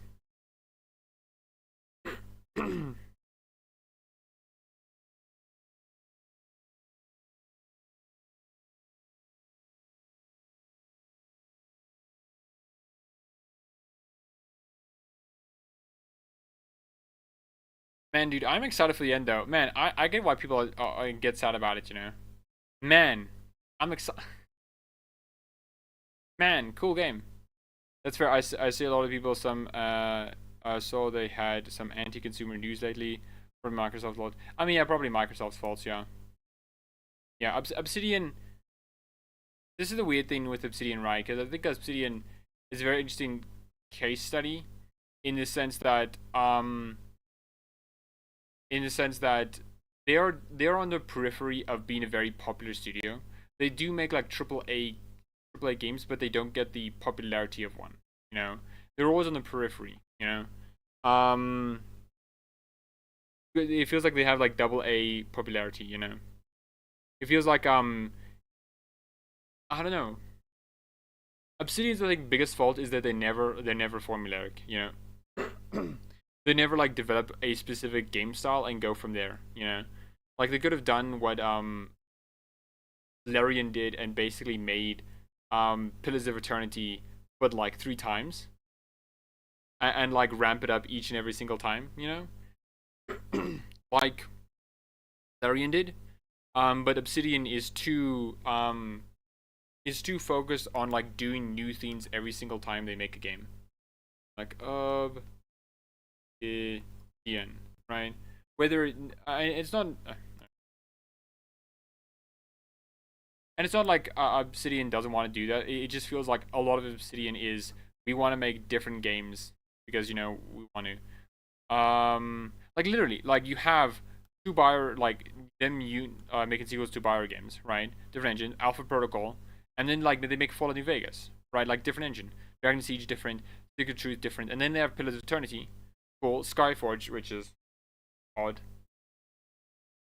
and then Pathfinder Adventures, and then it's only on like here's 2015, and it's only like it's not even the next like CRPG. It was Tyranny, and then Deadfire, right?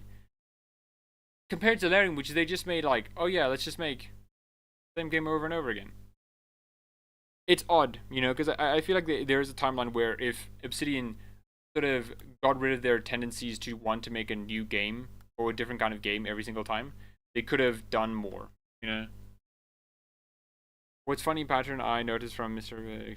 and such an evil as was. Oh yeah, right. Oh yeah, right. I do think approve saying. I do think a lot of people saying like, oh yeah, like, oh we can't be evil in Dragon Age Veilguard, which is bad and whatnot, and they never had a problem with it in the other games because it's now like an issue they can make of it, right? They were handed. Yeah, I do feel like they took their opinion from someone else, right? I agree with that approving. Darren is at least as good as Mass Effect 2, but Mass Effect 2 is the worstest game ever. That's so true, Zelton. That's so true. That is so true.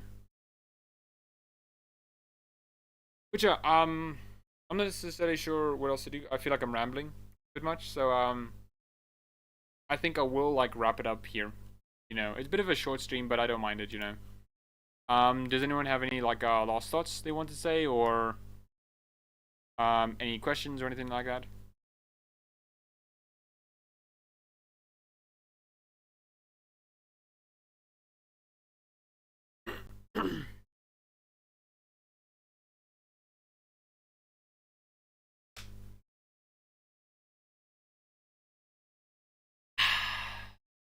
Oh, water is really good. Water truly is good. Play the game, dude. I'll play the game. Man, dude, I haven't even got. Oh man, I'm not even near the end of Act 1. Got they coming out so I can mark them for being fake. Oh no, that is true, man. I don't know. I just like listening to you. Oh sure, man. Then I can keep talking. Okay. If I didn't know that, I hope you stay safe. Then I can keep talking. I'll make a poll about it.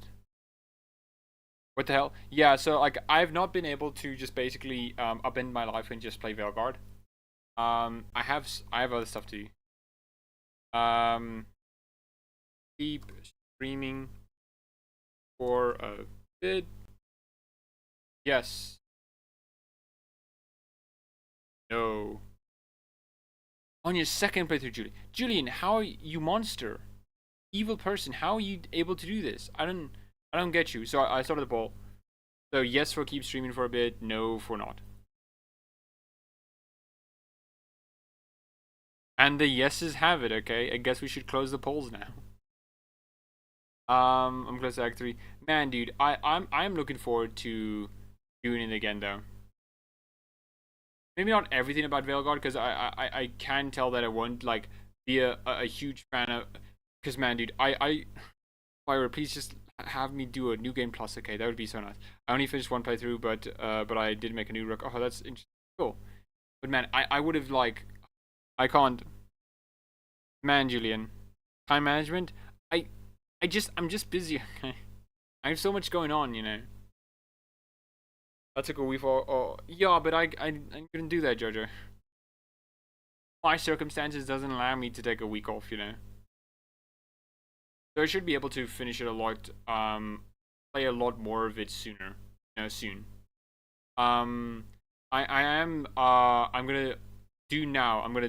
Because I'm gonna write a post about it as well, where I'm gonna talk about my experience with Veilguard, which I'm gonna do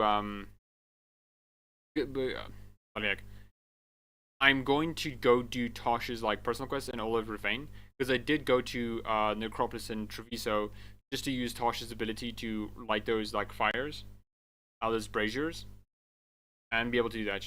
Actually, some new game plus things would be nice. I sent the idea to allow unlocking armor from.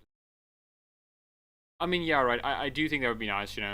Just to make some of the TDM of it because I can because with Inquisition at least like I can, at least for the most part, just let my mind go and be like, okay, I'm listening to something else while I'm going around just like gathering stuff. Like at least Inquisition has it, but like with Veilguard, there's a lot of dialogue intermittently everything. I feel like I have to be constantly engaging, and if I can just like have all the armor and stuff unlocked, I'll just be fine. That and all like that and like all my yeah. I'm honestly curious were they even a fan or just play the. I don't know, Aruva. I think a lot of people who don't like Veilguard do like the prior games, or like specifically Origins. But I do feel like a lot of the hate videos now are just like going for content, right? For content farms. I do feel like that. I would like to keep appearances in New Game Plus and maybe keep weapons and armor, but still I need to level them up. I guess. I would just like to because I don't particularly want to deal with all the like fighting again. So I might when I play newer games just like literally story mode, easy baby mode because I don't want to struggle. You know, I just want to play the game. Okay, I'm sorry. I want to kill Betrayer Felasan just in one hit. Okay, please let me do that. I can understand for criticism, but when they bring stupid stuff like that, which isn't story or wasn't a problem with the game. I mean, yeah, right.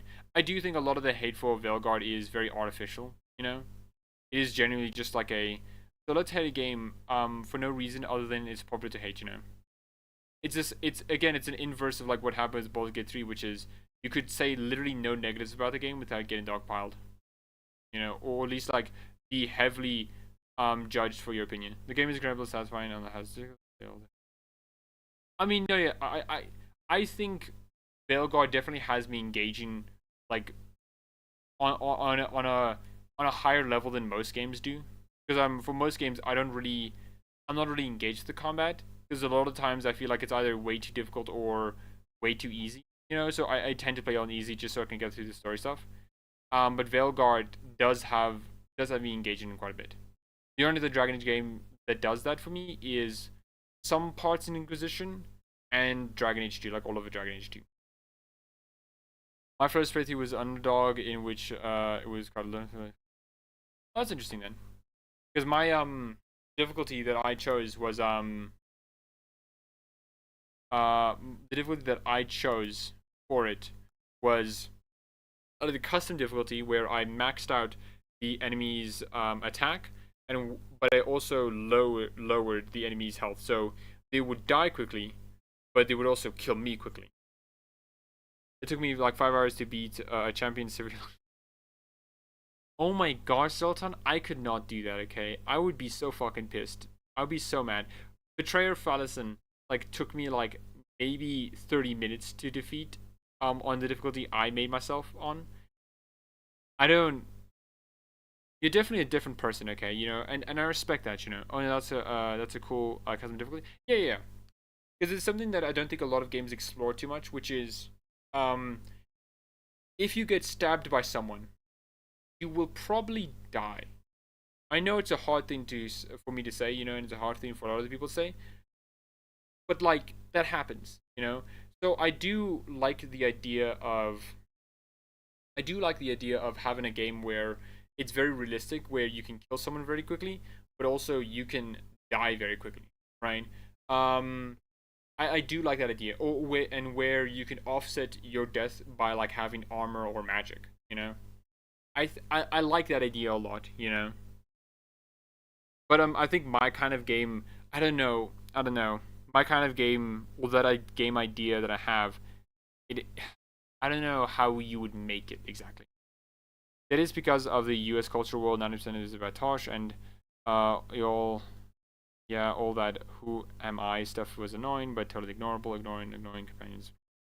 And that is true, you know. I mean, like, I don't really find Tosh that ignorant, which I guess I can talk about them. Since I got Tosh, there's one thing I noticed very quickly about them, right?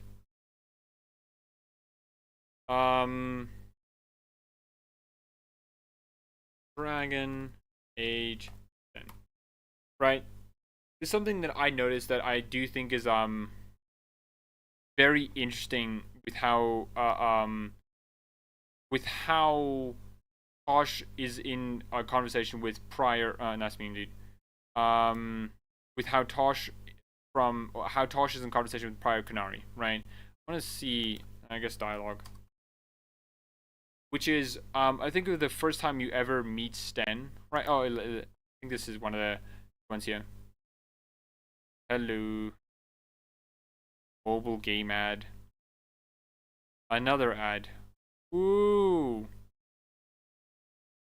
None of you may know this, but this is a candy bar from my country. None of you may know this, but this is a Netflix-like thing in my country. Okay, now let's make sure I don't. You are a Grey Warden, yet you know little of your own order. Okay. So let's see a trend. Yes. Yes. Speak then. What were they doing? It did not look like it served any purpose. Like the way that Sten talks is basically just statements. Yes. Speak then. And then you can ask, like, what was that thing you talked about as children? And says, what are they doing? It doesn't look like it served a purpose. Like, it's a statement. It's not a question. It's not self-explanatory. It is legitimately just Sten making a statement. And a lot of Tosh's dialogue does feel like that, where it's just like she's making statements, you know? Like, the first time she meets you, she says, like, hey, yeah? And it's just like, so we're going to fight a dragon. Uh-huh. It's like, she doesn't elaborate further, you know? And I think this is an interesting point, because Tosh is definitely in some way related to the, you know, Antam, right? Sort of way that they speak, the very direct front nature of it, you know? And I'm not sure what you guys might think about that. So there's one loud side. I mean, it's a cultural war fought by one side, right? It's legitimately just like some people like saying there's an issue, there's a cultural issue, and it's just they're making it up, you know? It was like the level of hate wasn't there. Yeah, I agree with you, Bruga. I actually think Tosh's arc is at least makes a lot of sense. It works the way it was set up. All the characters and story act the way they're shown. Yeah, like Tosh's like story, because she acts like a Kunai, but also she's in the phase where Iron Bull was, where Iron Bull was basically going to be a Talvashoth, if he was left alone long enough, right? If he was left alone long enough. But Tosh is in that transition period from a very straightforward, very blunt Antam warrior to an Iron Bull kind of thing, where they want like to be more expressive and be more themselves. And I think Tosh's like fundamental story isn't about like being non-binary. It's about identity, right? And choosing oneself.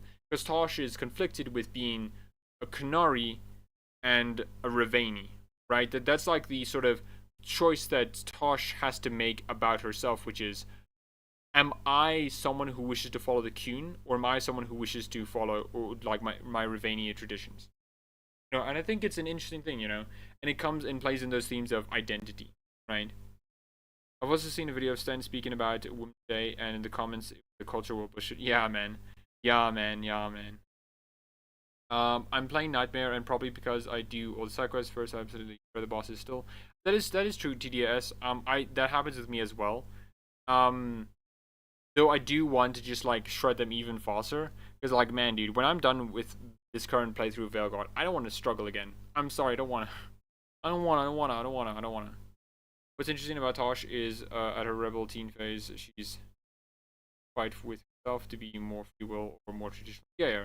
Iron Bull wouldn't shut up the babbling on that Canary. Yeah, right, but that's the point, right? like Iron Bull doesn't feel like a Kunari like the way Sten does, because one, he's a Ben Hathra, so he kind of has to be a lot more approachable, you know, and two, he's drifting away from the Q. He said himself in his dialogue that, hey, he submitted himself to the Ben Hathras because he was going to basically because he was going to basically like betray the Qun, and he doesn't want to do that. He's a woman, feels like a man, but others is because she just wants to say it. I mean, yeah, right. Like Tosh again. Like and also here's my take, and I wonder what you guys would think about this. If Tosh was just a man, right? Same story, same everything, just flip the gender. Was a man. I think a lot of people would have been fine with Tosh. Genuinely, I think a lot of people would have been fine with her looking the way she does, or looking they do. Sorry for that. And acting the way they do, like everything would have been fine. I really do think a lot of the issues that some people have with Tosh is because they're like assigned female at birth, right? I really think that's a lot of the issues, you know. The Iron Bull, Sten, Aeroshock, and Tosh all naked and all in the turbo. Sten doesn't have an ass. Neither does an Aeroshock. They have giant muscles. I think Iron Bull's gonna win, okay? Because Iron Bull like has such a chest, okay? He may not have an ass, but he has a chest, you know. And Tosh looks fine, you know. But like Iron Bull's chest, I think is gonna win out, you know. Hey, Hells, I missed a drink with Iron Bull. I mean, yeah, exactly, yeah. So I wonder what you all think of like if Tosh was just a dude, like how people would have reacted. Because I think genuinely, if Tosh was a dude and like just like, yep, hello, yes, we're just hunting dragons, like all that kind of deep voice and stuff, I think a lot of people would have been fine with Tosh. You know, that's a real experience here. Yeah, Iron Bull for sure has more experience. Yeah. He definitely has more experience. Yeah. True lore heads would know that Iron Bull would be able to win in that. But yeah.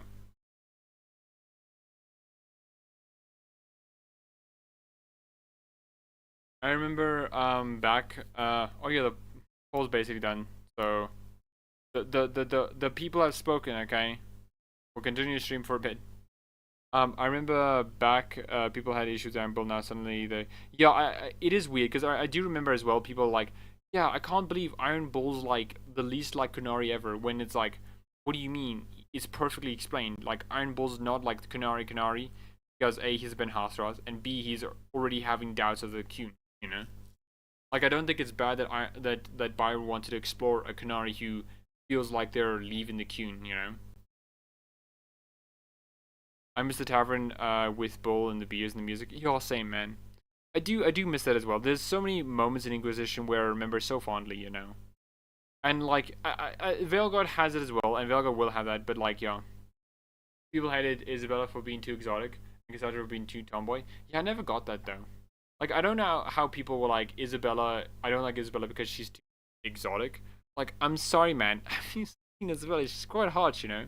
Like it feels like Bioware deliberately made them like over sexualized just so you could get him on, you know. But nah, man. Cassandra as well. I love Cassandra so much, dude. I wanted to romance Cassandra as a woman, and I was just like so failed, dude. I literally had to make a male character do that.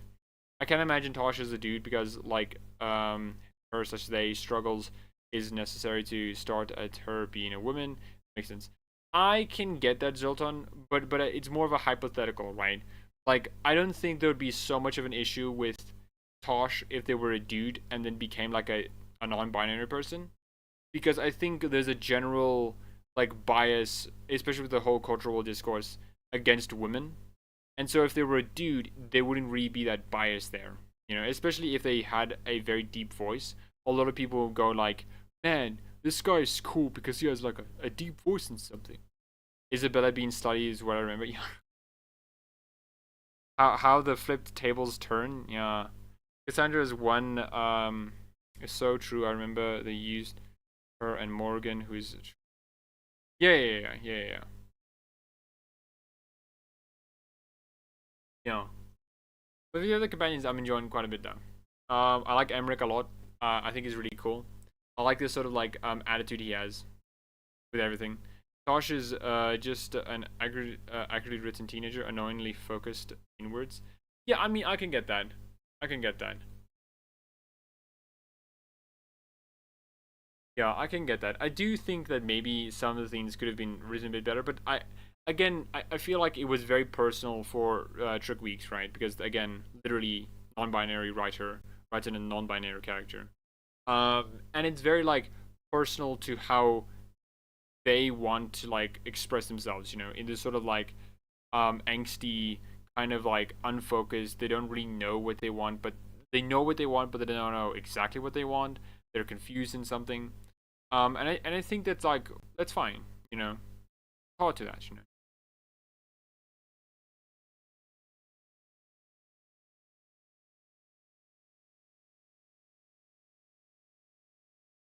I don't like her writing either, but I really like her art. I mean, I think her writing's fine. I just view it from the perspective of she's a Canary who's like transitioning into not being a Canary, you know? Like a lot of again, a lot of her dialogue really is just like you ask her a question like, "So, how are you?" "I'm fine." "Oh, okay. Want to say anything else?" "No." It's literally like what Sten says of like so, I was thinking about. Sten says like oh yeah, like why are you here? To ask a question. What question? What question is that? A question about the blight. Like, oh, okay, Sten, thank you. Like that really does feel like Tosh, you know, to me.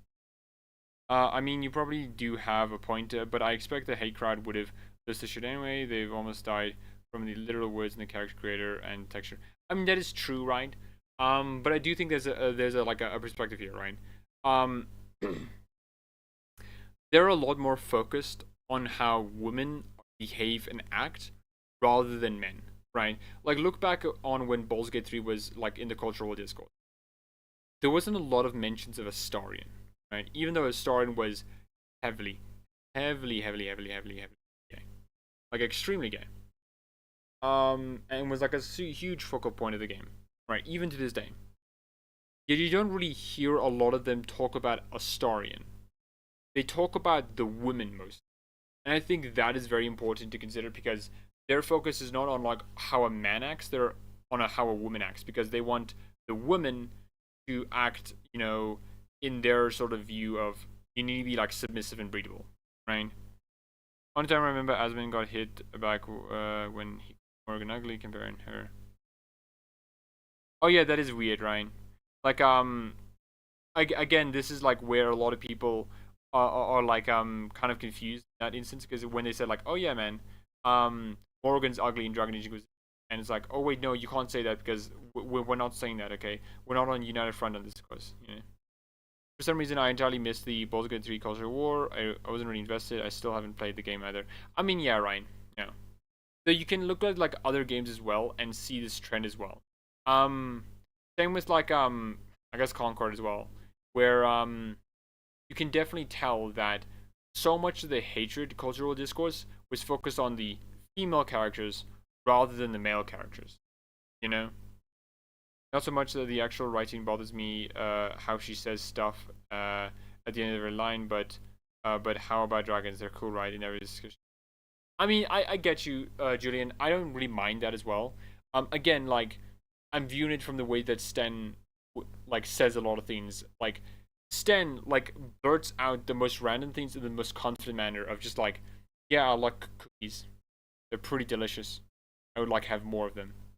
And like he's being serious 100%. That's part of the comedy, right?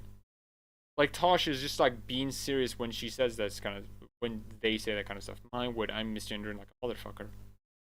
Asvin didn't even hate Veilguard. He said it was fine, but he's still making clickbait. I mean, yeah. The deadpan personality, I like the writing not so much. I mean, yeah, but like I think that's part of the writing, you know. Tosh is saying um, like you know, cultural stuff, historical stuff, valuable stuff.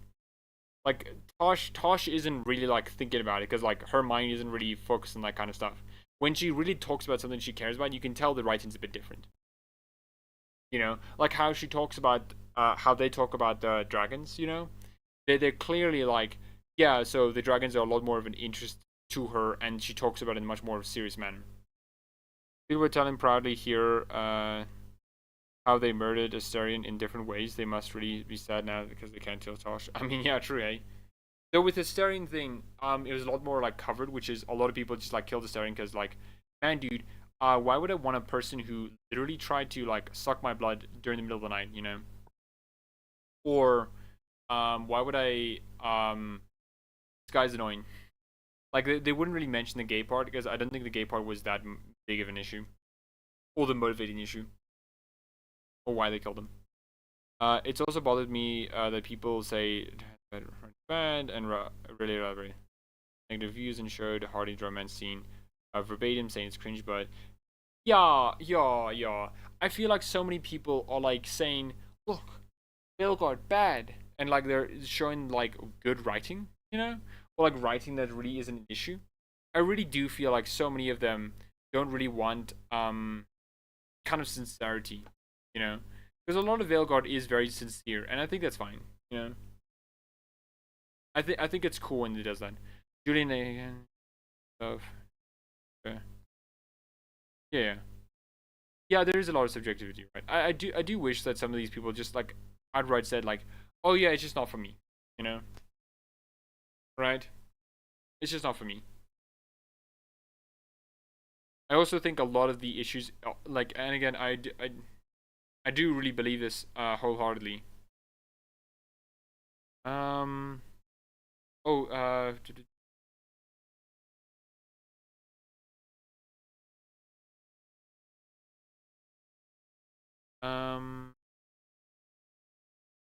yeah, I think that is enough.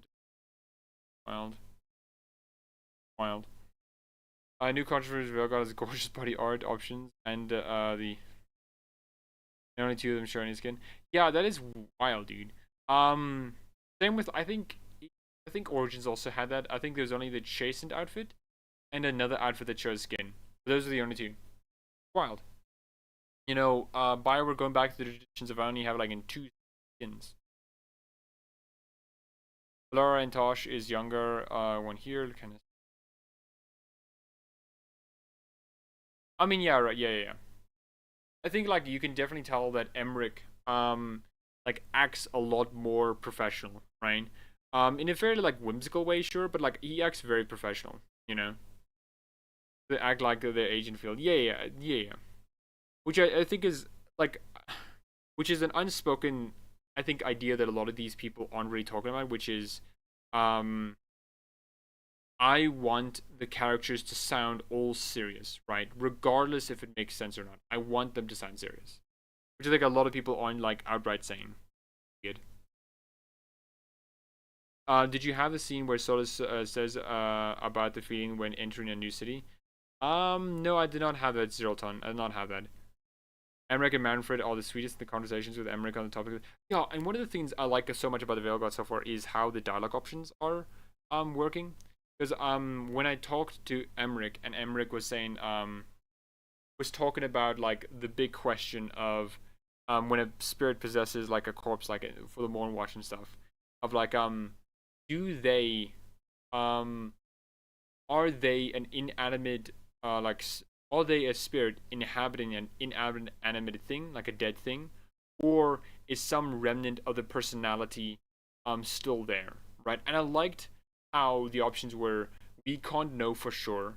I like to think so, or no, there isn't, right? And those are like supported like ideas of why would a spirit have some remnant? Because isn't like the soul of a person gone from the body?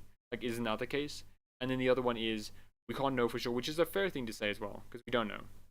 And the other one is like again, yes, I agree, because it feels true that like something left behind would be, you know, some in. Overall, Emmerich discussed immortality. It is interesting, or turning one thing about to the character their whole personality. I guess that's she's written as a teenager figuring out stuff, but I get, Julian, I do get what you mean. quiet, but I think it's fine, you know. So the scene I was referring to is actually my first game. Here. Okay, that's good then. I'm looking forward to it then. I'm looking forward to it then.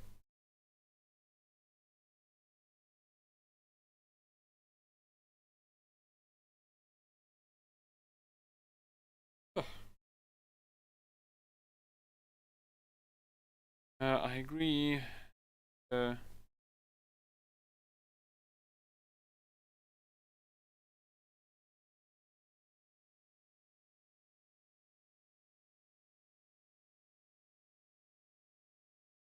yeah, I think the voice acting in the game is really good, Zero Ton. Like it's wild how good the voice acting in Veilguard is. Like the characters like have a lot of range to them, and also it just feels very like it feels so real for them, like the characters themselves.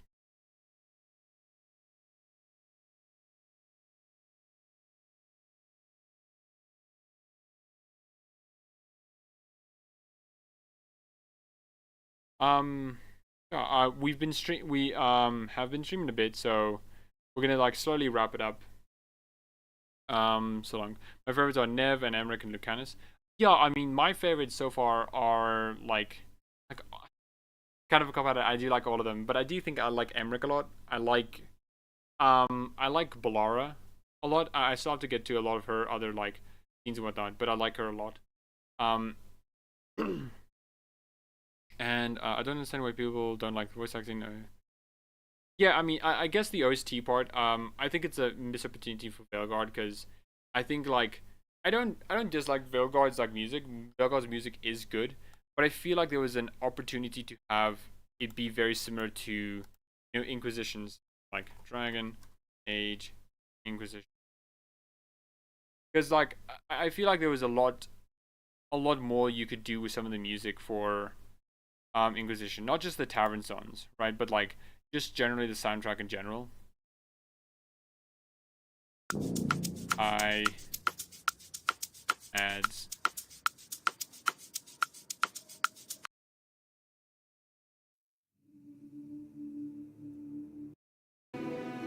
Like this, right? Like I think Veilguard's theme is fine, but this really does like I don't know encapsulates so much of Inquisition, you know. Especially how this like is a motif that is used throughout the game, to indicate like a sense of sadness of things are going bad, but then as you can hear, like, and then something builds up, something's going to happen, right? And then it's just like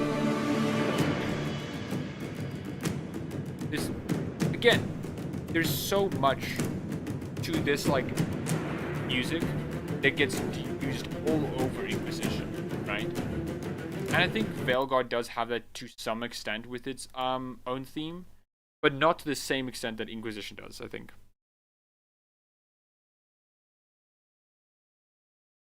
But anyways, my favorite companions at least so far are I think Julian, I agree with you most of all, but I do like Balara a lot as well.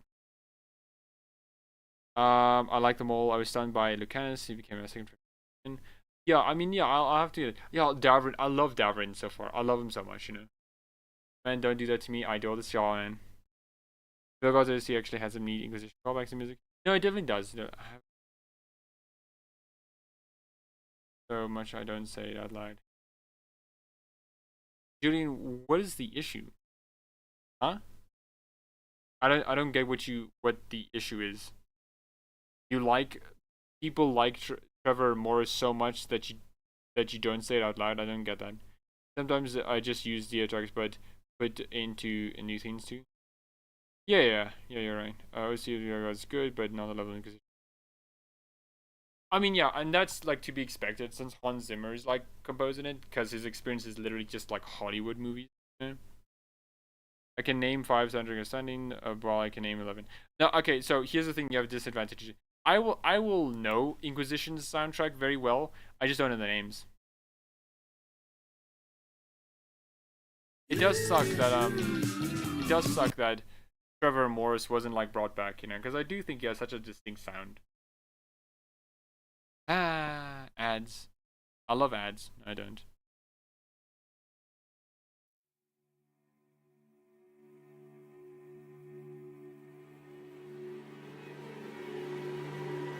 Oh, this one. This one. Oh.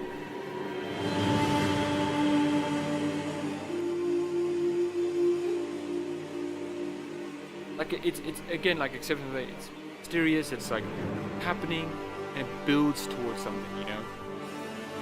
Like yeah, and I can remember the scene so perfectly where you're running out upstairs to the Fade portal, and you can see the spiders are crawling all over the place, and then you know you're going, and then you have some like weird figure on the distance, a divine figure, and trying to grab your hand.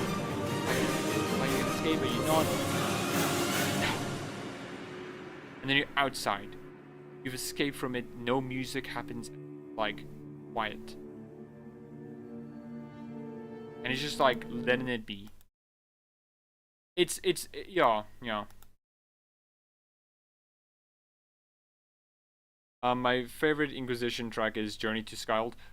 That is so true, man. It was always strange how Inquisition didn't use any Dragon Age Origins themes, only Hawk's theme. I mean, I get that. I don't think there are beyond like Linear's song, but like Linear's song is always very weird because like it's just a song, you know.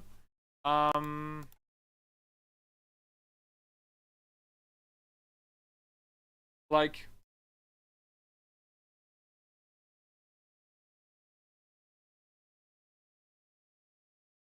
Linear's song is literally just like her singing, and it's the weirdest thing in existence. Okay. Wait. Yeah, and like if you met Liliana in Inquisition, right, when you first met her, and this was it. I was just thinking about what happened many years ago. It was just this. Liliana, what are you doing? Liliana, what are you doing? You singing that okay? I mean, sure, man. If you wanna sing, that's fine. Do an awkward moment to just start doing it.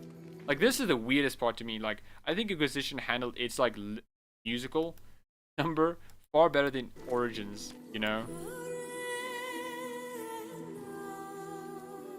Yeah, Elder, your time has come. I don't, yeah. Escape, to Skyhold 1. Well, Journey to Skyhold is Journey to Skyhold. Other ads. Same.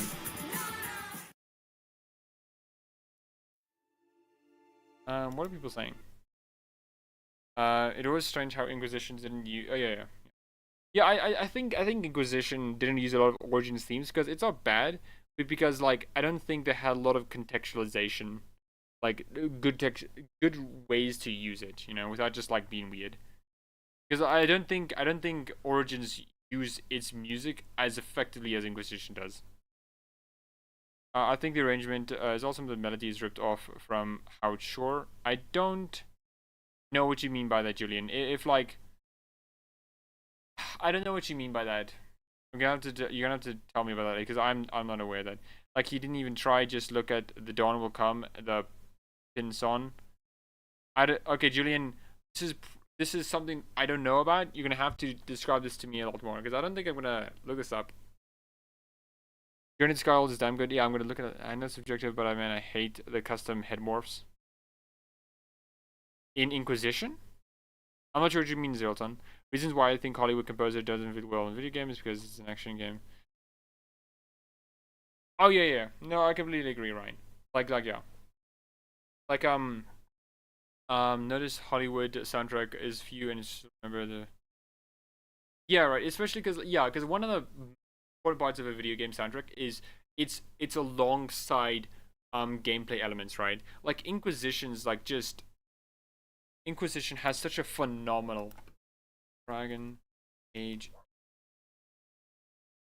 Inquisition. Dragon Age Inquisition. in.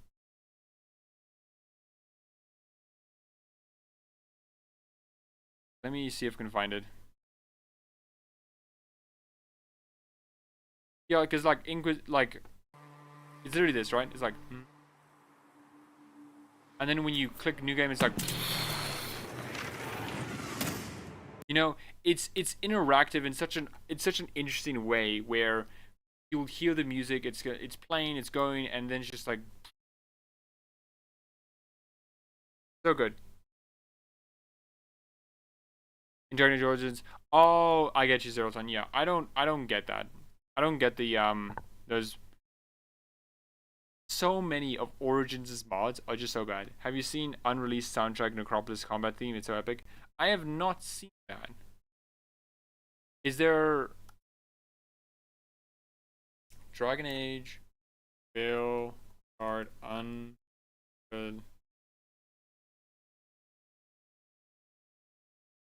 Necropolis? If you have a link to it, just send it to me, because, you know. Oh, there it is. There it is. Hello, We call ad. it FlexiCare, a more of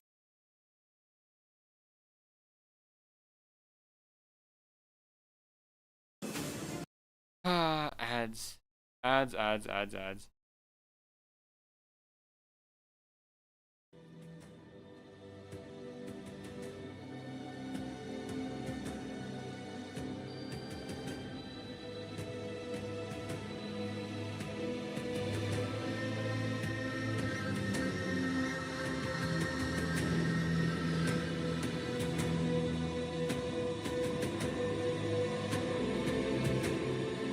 I like it.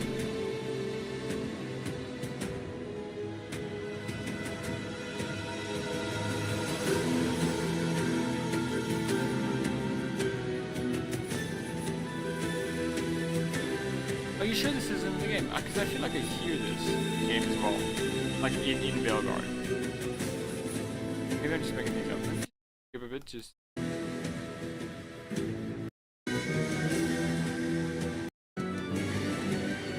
Ooh, that piano. Ooh, that piano. Ooh, that piano. Ooh, that piano. That is such a good use of a piano, man. That is, yeah, I mean, I feel like I hear elements of it in the game. But I get what you mean. The Dawn Will Come is the Pippin Song melody with another arrangement. Pippin Song? What is the Pippin Song? So I think Trevor Morris straight up stole. Oh. Dun. I'll have to look that up. Yeah. Yeah, because check the menu from like right to wait and look while Veilguard's menu soundtrack is how we follow up. Yeah. Wait. Yes, because check main menu from Origins to Inquisition, it feels right to wait and look while Veilguard menu feels right openings. Oh yeah, no, I got you, I get you. Totally malicious, but since I hear it the first time. Return of the King, home is behind. On. Yeah, hopefully I don't get copyrighted for this, or like the stream doesn't get like absolutely. Get yourself much more with Cadbury Lunch Bar. Hello, ad.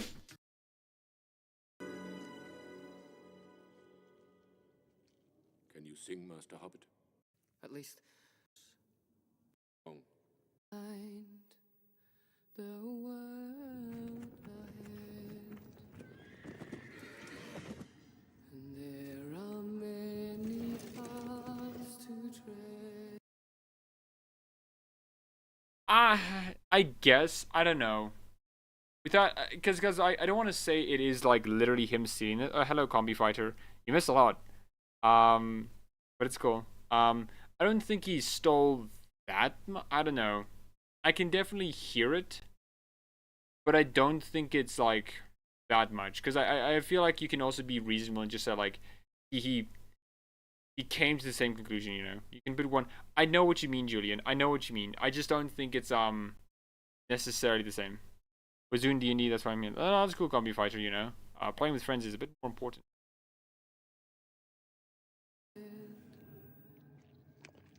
through shadow to the edge of night. It's not exactly the same. I don't think it's like. Stars are all alike.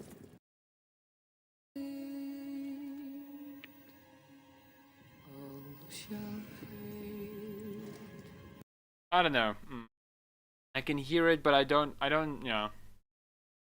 Anyways, I like Inquisition music, so the theme. Hey. Yeah, let's just move off that point. Let's listen to Journey to Skyhold, hey?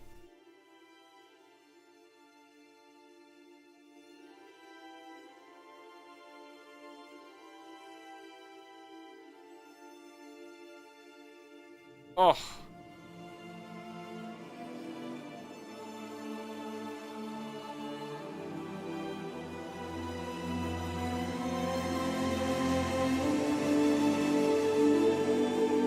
And especially this, because like, oh, it's so good, you know. You definitely like just feel that like you're going somewhere, going on a journey. And again, this motif comes back in, which is like the start of Inquisition's theme, like and Dawn will come. It's so, yeah.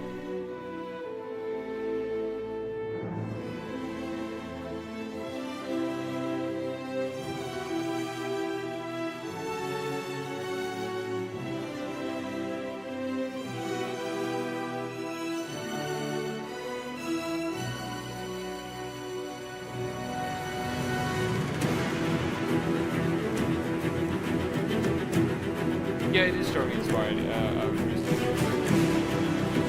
and then I get know this moment, like you see Skyfall going to it. It's just like such a cool moment. You know? I think there's so many issues that this does have. They'll build up these reshows of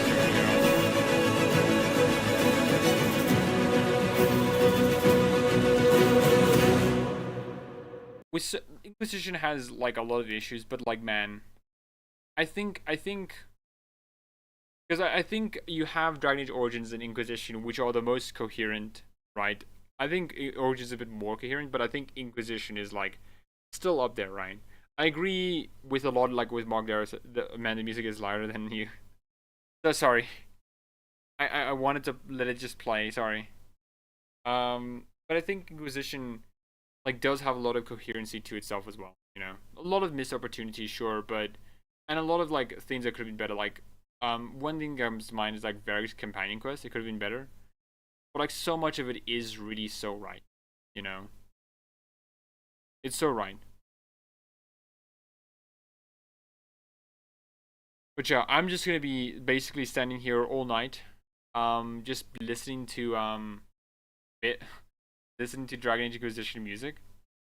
So oh yeah, now I get you everything. So I think I'm gonna wrap up stream. You know, we can finish up. Anyone can ask their final questions or just say the goodbyes and stuff. Yeah, the Inquisition music just fits the game. It really does fit the game so much. It really does. I wonder what Trevor Morris is doing. What is he doing?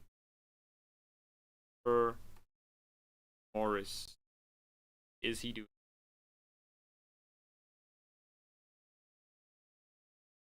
Video games. That's interesting. I wonder what Banish's Ghost of New Eden soundtrack is. That's interesting. Oh my gosh. Guy's like a composer who does things other than Dragon Age. Who knew? Not me. Not me, dude. Not me.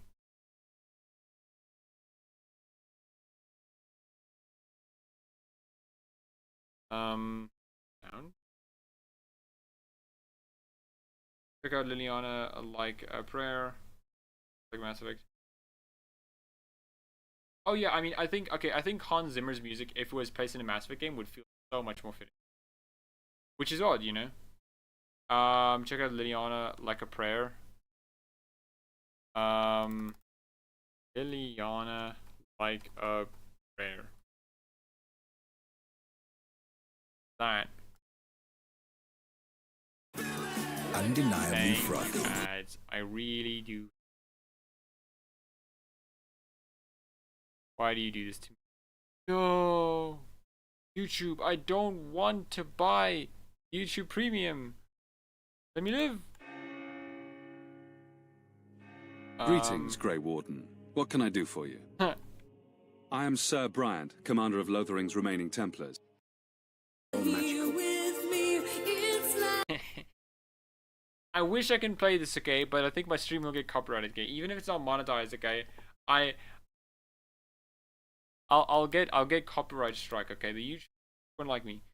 No, thank you. And Banish is a game for the Life is Strange developers. That's thoughts on Veilguard. I think the OST is fine. Like, let's just like try again. Because you know I like lying and not actually doing the things I say, which is like any stream. Dragon Age, Veilguard.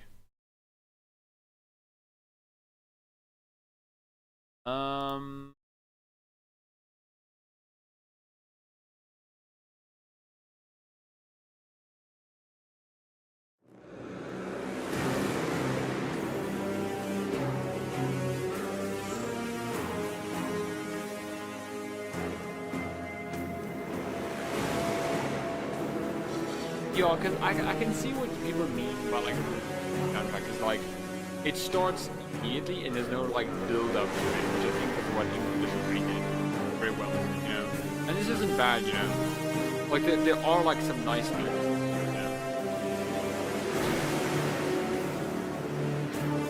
you know.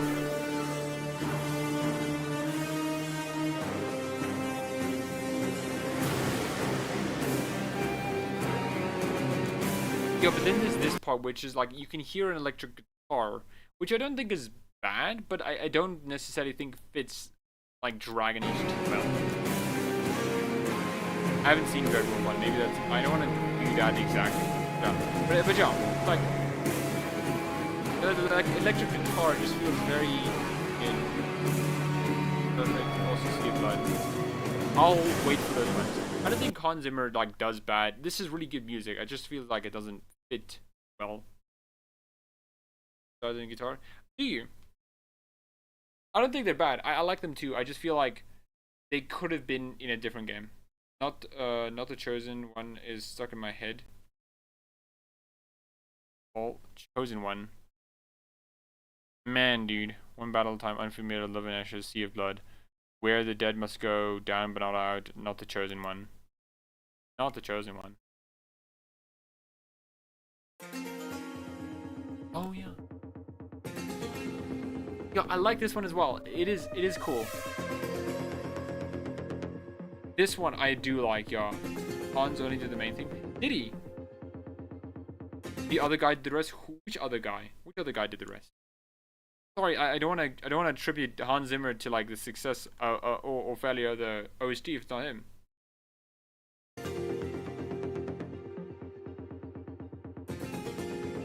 Yo, this is good. I like this. I like this. I like this.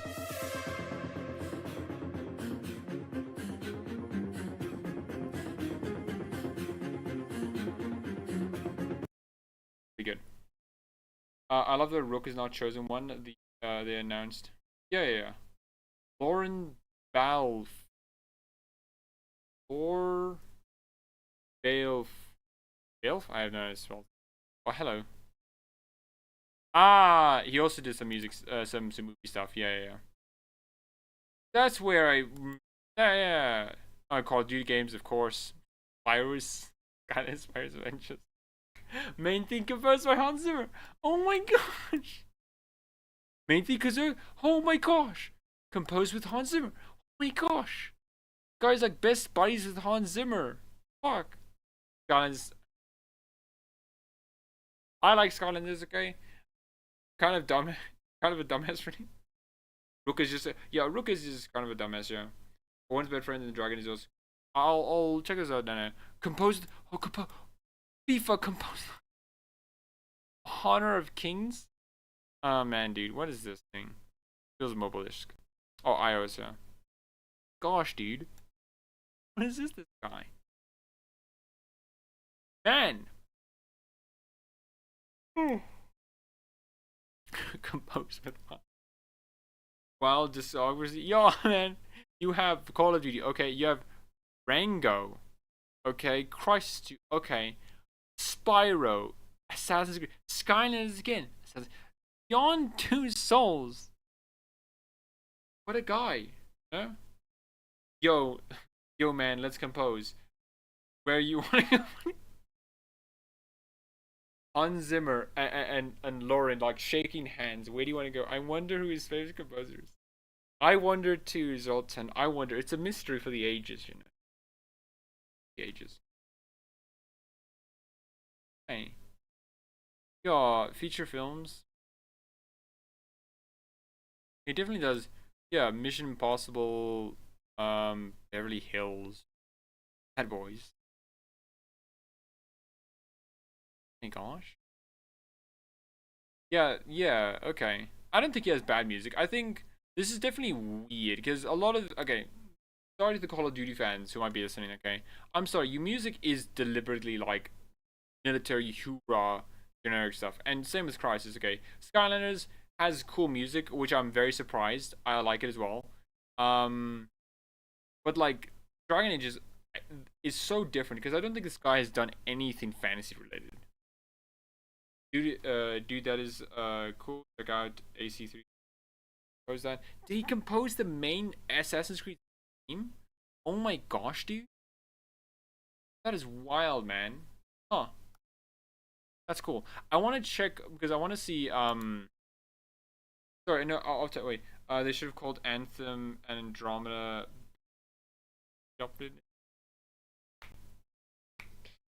So true, dude.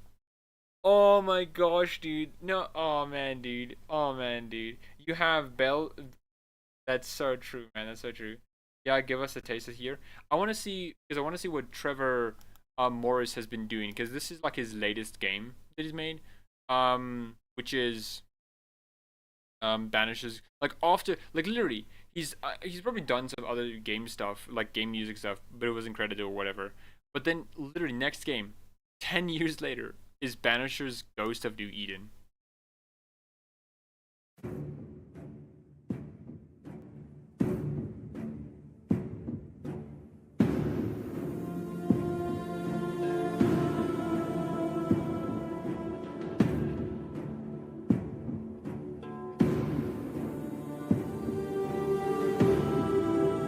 Just to say, I'm not gonna speak, I'm just gonna listen through it, okay?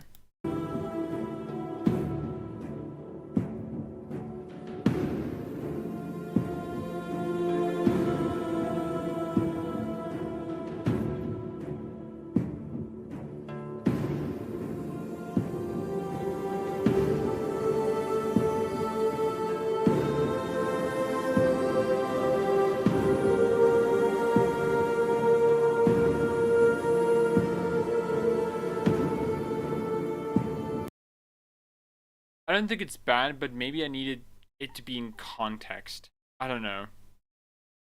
Let me see if this one helps. Hello, ad. Because I don't think it's bad, but I think like because Inquisition one I think works well as a music itself, but it works really well within context of it being a video game. The Moody says, a family working to build a secure future with the help of Bratsapo, like sending. I guess spoilers for Banish's Ghost of New Eden.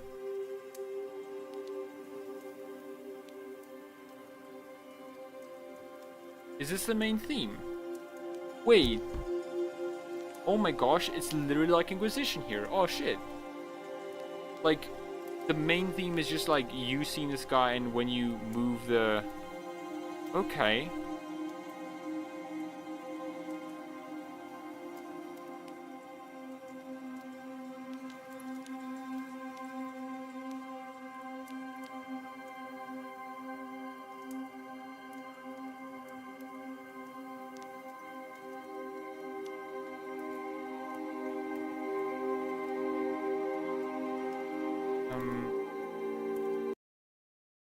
Excuse me, I forgot which codenames there are. I think Veilguard is Bowie. I think no. Veilguard was Morrison.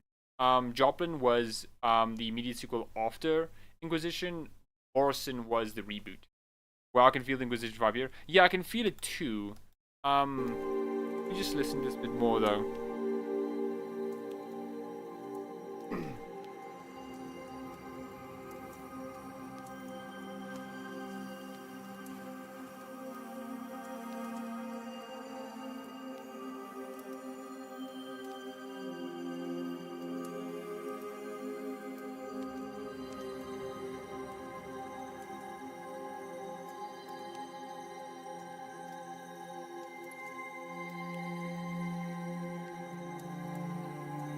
Yeah, this is definitely a lot more contemplative, right?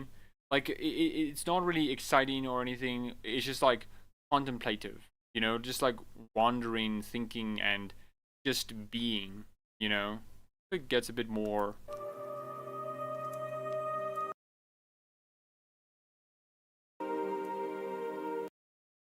middle.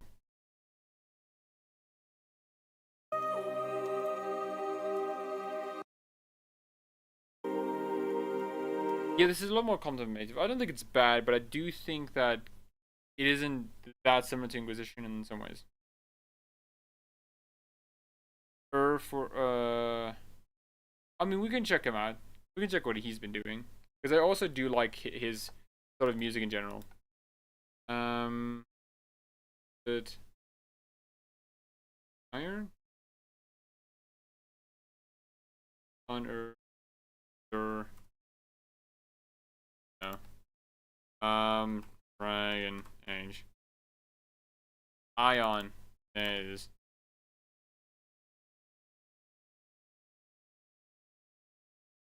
Um, 80 video games. My gosh. Wait. Sorry, here's my theory, okay? Here's my theory on video game composers, okay? They're all bold. They're all bold. Community has a funny thing here. Yeah, man. Steam person in the Steam community is so weird. Video games. Latest video game. Wow, he does do a lot.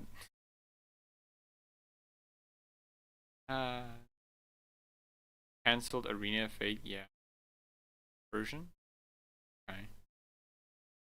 Ash. Starfield Shattered Space! Rise of Rome! Or even. Huh. Siberium, the world before? Okay.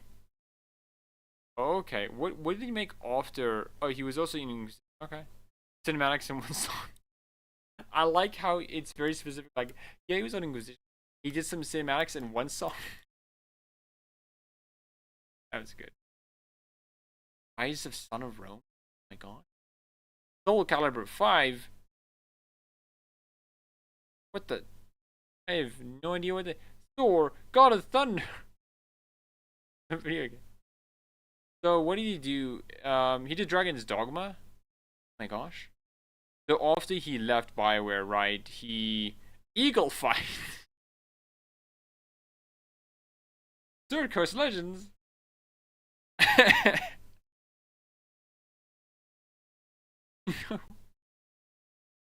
Okay. Enough fucking around. Ashfall. Okay, that's interesting. I don't hear too much about him. Just like Solus, they're all eggs, yeah. They're all eggs. Phony versus real, yeah. Composers were the supporters, damn it. Yeah, the composers were the friends we made along the way, okay. So, this is an interesting one, though. Yeah, and so he made, like, did it say he made the soundtrack in full, or was it just, he just, yeah, he did that. It doesn't say in what way. Jeremy Soul. Yeah, okay, interesting. I want to see this, okay.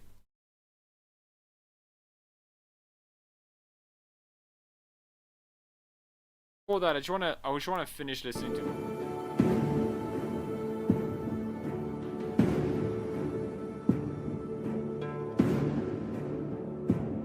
It'll get better. I mean, yeah, okay, this is all more contemplative, right, than Inquisitions. Dragon Age Dogma, such imagination on that one. Also, the same man did music for Fallout New Vegas. Wait, did he? Did he do Fallout New Vegas as well? Fallout New Vegas. Remember. There he is. Oh my gosh, dude. What is this dude? World of Tanks. Yeah, composers really will just literally make music for any game. Fantasia, music of... I got this brilliant guy, okay.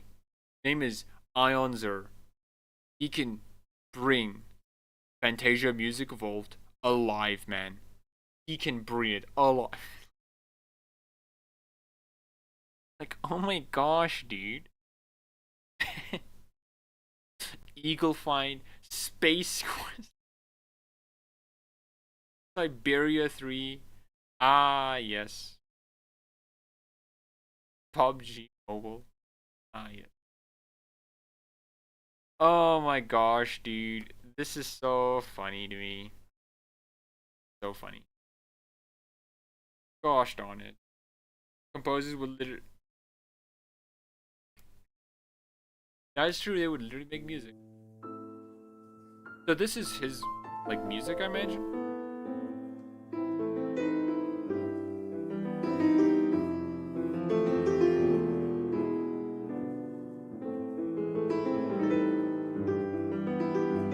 Dude have a huge big bank, he just pulls out whenever someone calls you up.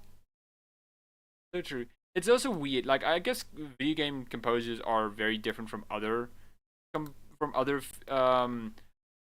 other fields in games.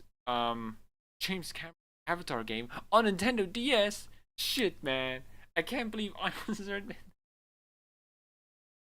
And after Origins. Oh my gosh, dude. Ace Combat Joint Assault.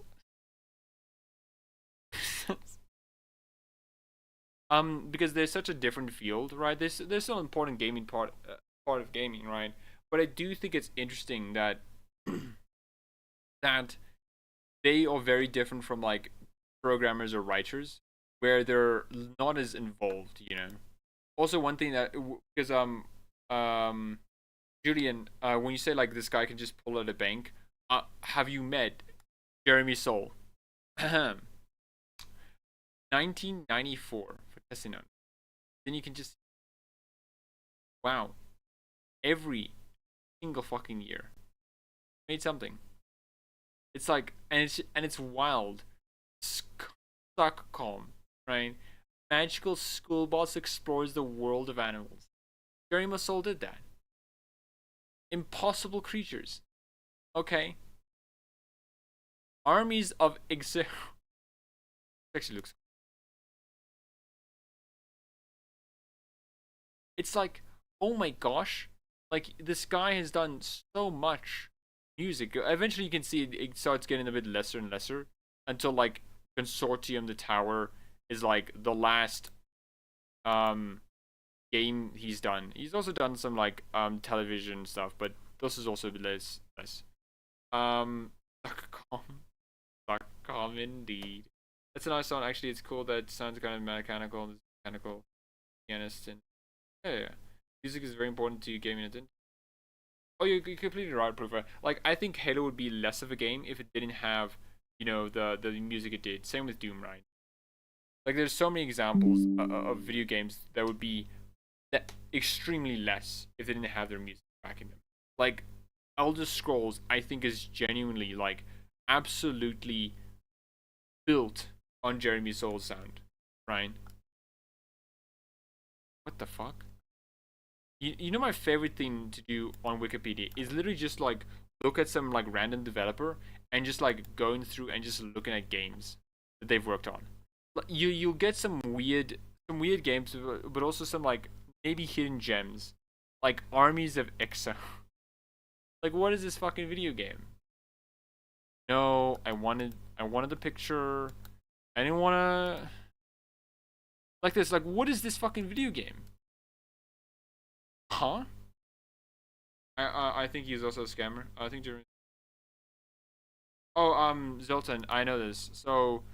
Um, so he did get a sexual misconduct allegations, but the biggest thing that really hit him was that Jeremy Soule did a Kickstarter, right? And you may know where this is gonna go. He did a Kickstarter, and he didn't fulfill the promises of the Kickstarter. He got a lot more money than he was expecting. I think like over 100,000 for like something he asked for like 10,000 for, and he got so much money. Eventually, like, people didn't get the thing, their music, and he wasn't developing anything, and eventually he just like faded into existence. And then the whole like sexual misconduct allegations came out. So like Jeremy Soule died because he was a scammer. Yeah, literally in the music thing. And yeah, this Kickstarter. Yeah. It's yeah. So which is weird because like Jeremy Soule does make good music, but like I mean, hey, if he's a sexual assaulter, you know, I mean, can't really be that bad, right? Another reason people are getting such. Yeah, I mean, yeah, especially when it's not important, right? You have like, I'm sorry, I think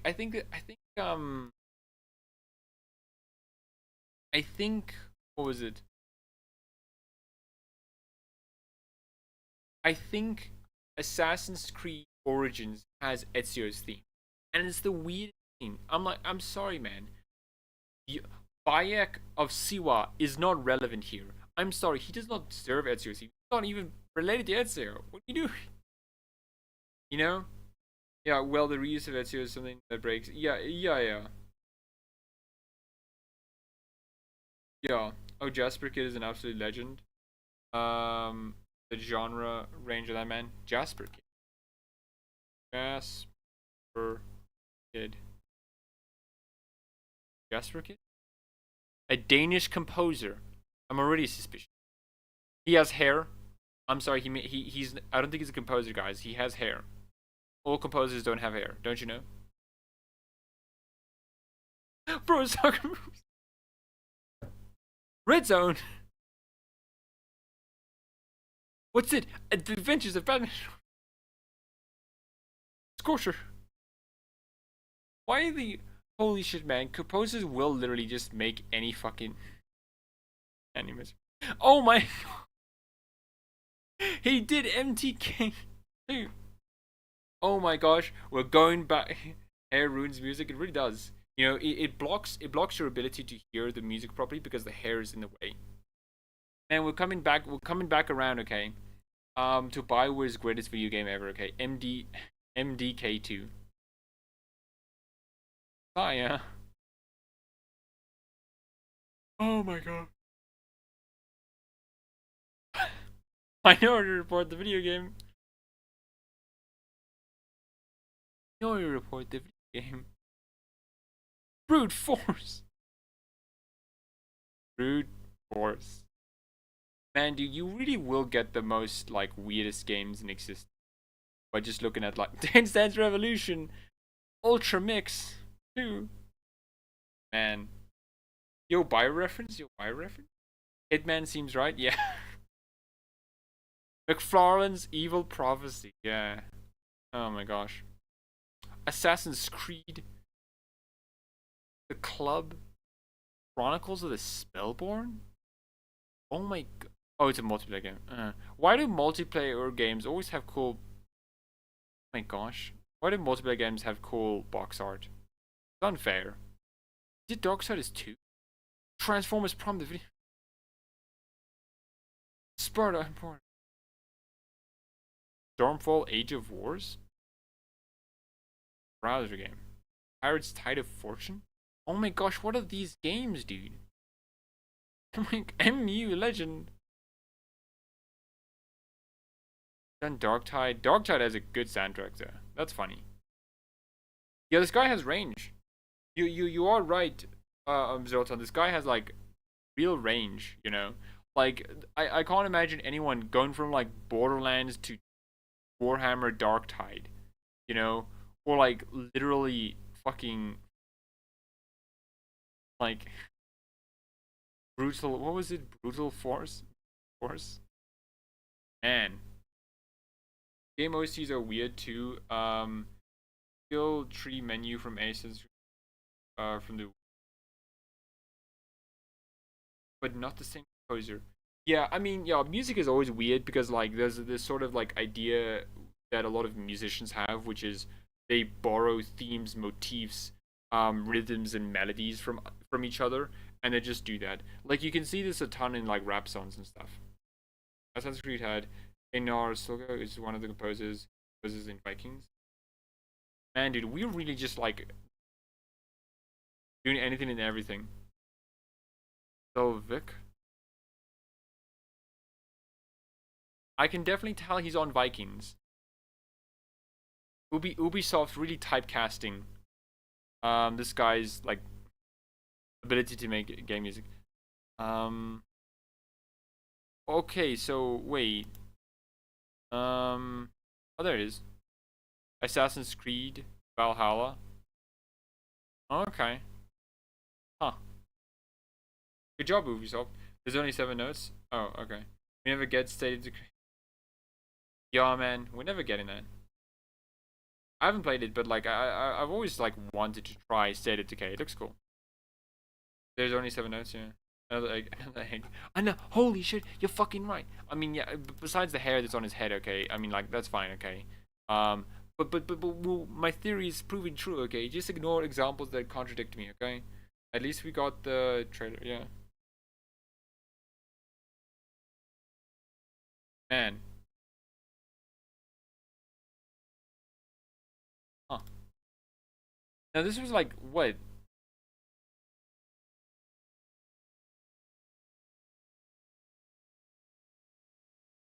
This was like Jeremy Soul's like lost video game that he did. What is this video game? A hardcore sci-fi role-playing game? Oh my gosh. What the fuck? An immersive sim. State of Decay 2 is pretty good. I mean, I'll try it then. Composers are getting unbold. Yeah. Want to be a video composer? Be an egg? Yeah. That's why I can never be a video composer, okay? Because I like my head. And this is weird. Oh my gosh, next. Dude, oh my gosh, dude. The Churchill Tower, built over the river. Oh my gosh. And this is like Jeremy Soul's like sci-fi thing, I think. Can the king control the flow of information, leaving this world open to be molded as you see fit? The Guardian says that for... This is weird, dude. I did your bride so I can... Eitsa combi fighter. I hope the people at the bride didn't like take too much offense to that, okay? We used to make global games. Oh, okay. Is he? AC Odyssey. That's why Jeremy Soule wasn't able to become a composer for too long, okay? Because he wasn't bold, okay? The universal contradictions of being a composer and not being bold, like just met its end, and he just like exploded. You know, that's why we don't know he existed. You know. Oh my gosh, what am I saying? Composer.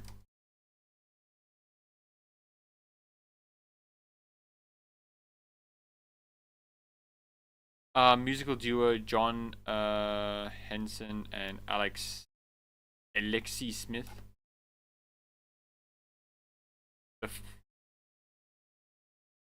So Joe Henson, bold. Alexi Smith. Wait, no, this is an actress. My theory is still true. Wait, is there no pictures of him? Oh my gosh, he has a bowl receding. Yep. My theory holds true. My theory holds true. Bold man being bolding. The Viking, yeah. Yeah, Professor. So in South Africa, we call a barbecue a braai. Basically just the same thing. So don't tell an Afrikaner that, okay? They'll fucking hate you for that. Oh, yeah. Austin with the young composer with some hair on his goddamn head. Oh my gosh. Whatever, man. These people without any bold to better. Yeah. Lost? Gosh, what are we doing? Yeah, oh, he has hair. Oh, I was gonna say, like, he must have, like, composed some terrible games, and then, like, oh, Stray of Gods. Oh, Journey. Oh, I'm like, I was about to condemn this guy. They take it off, they take it as an offense, but I need to save my digital world if actually one limit. Yeah, who is Ron actually, you know? Like, the South African mind cannot comprehend that you need to save, like, your best friends in Veilguard. And I was gonna make a joke that, like, this guy must have done some terrible soundtracks, but then it's just like, oh yeah, Journey, one of the most best soundtracks in video games. Oh yeah, it's like Banner Saga, also best. Oh yeah, it's like Abzu, it's also a great soundtrack. It's like, oh yeah, John Wick Hex. Fucking composers. Oh my god, Kung Man and Kung. What a fucking pitch, dude. EA going like, hey, we need a new Command and Conquer game. We're gonna do it on the mobile. Okay. Who should be the composer? The guy who did Journey, Abzu, and Banner Saga. That's who should be making the music for Command and Conquer Rivals. Fantastic. Also did it with 80. Oh my gosh. This guy's insane. The hairiest composer. The most hair a composer ever wishes, okay? And you can see, okay? This is a thin fucking thread. A good Dragon Age incentive, actually. Banner Saga is so fucking good. I imagine so. Stray God is, which... Yeah. It's wild, you know? It somehow all comes back to Bioware, you know? Ooh. Indeed, though, I'm not into musical, but I understand why he left out of Dragon Age. I mean, yeah, right. I do wonder what Summerfall's next game is, though. Like, genuinely, I do wonder what their next game is, though, because I don't know. There's a part of me that really wants Summerfall Studios just to make like another RPG, right, like Dragon Age, and just go from there. And I get why they probably aren't going to do that, but I do wonder, you know, I do wonder. Because I think it would be so cool if they do basically like just make another RPG. Because so far so long, like it's just like been Stray Gods the musical, you know, like nothing else.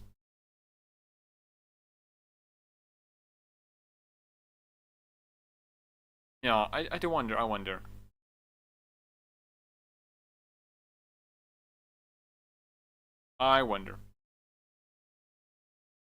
Man, that voice cast on Star God is pure. I mean, I imagine so. I haven't played that, but I've heard some good things about it. You know, I definitely like to try it. Oh, hey, it's almost like they're part of the same sea. Yeah. There's so many Bioware. It's all connected. It's all connected. Okay. Summerfall Studios. Do you mean Bioware 2.0? Yeah, I do wonder though. Yeah, I agree with you, Aruba. Like, it is weird that a lot of people thinking someone leaving is bad, because it's like, I'm sorry, man. You do realize that people going to do other stuff doesn't make the studio bad anymore. It just means that new talent can come in, right? Ashley Johnson, Laurie Bailey, Ellie, and have you seen their hearts out? Yeah, man, yeah. Like, it's, oh, man. Such a good game. And I think it's such a well-deserved game of praise, you know? Like it, I don't know.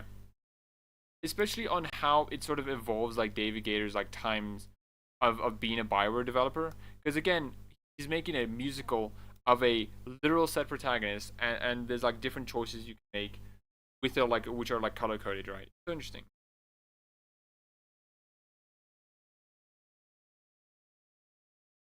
Yeah.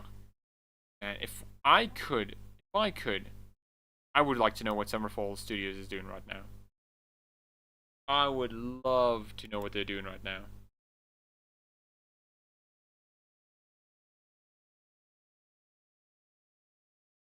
Man, I don't know.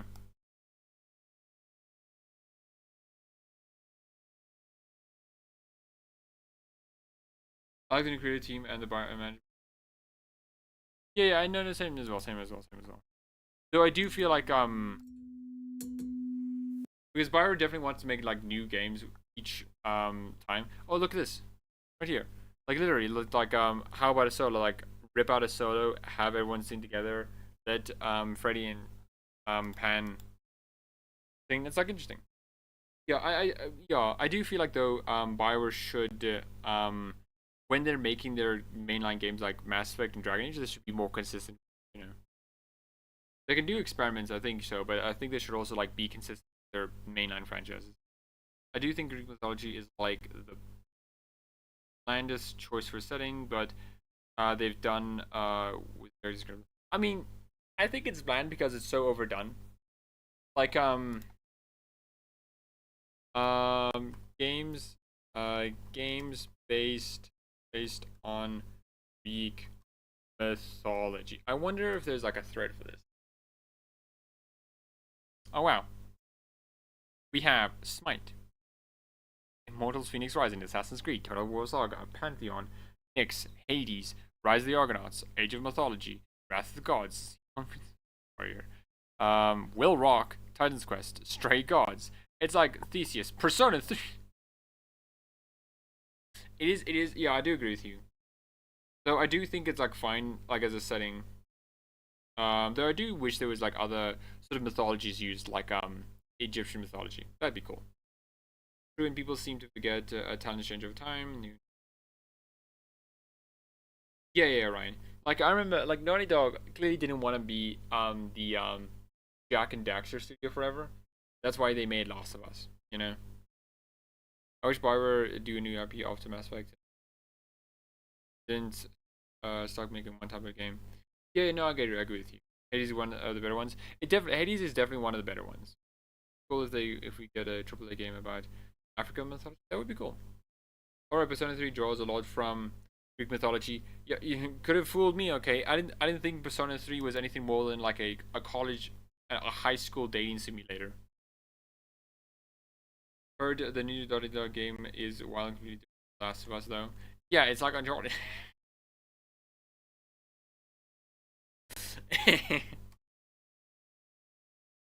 New Naughty Dog game. It's so different. It's not The Last of Us. Okay, it's like Uncharted. Yeah.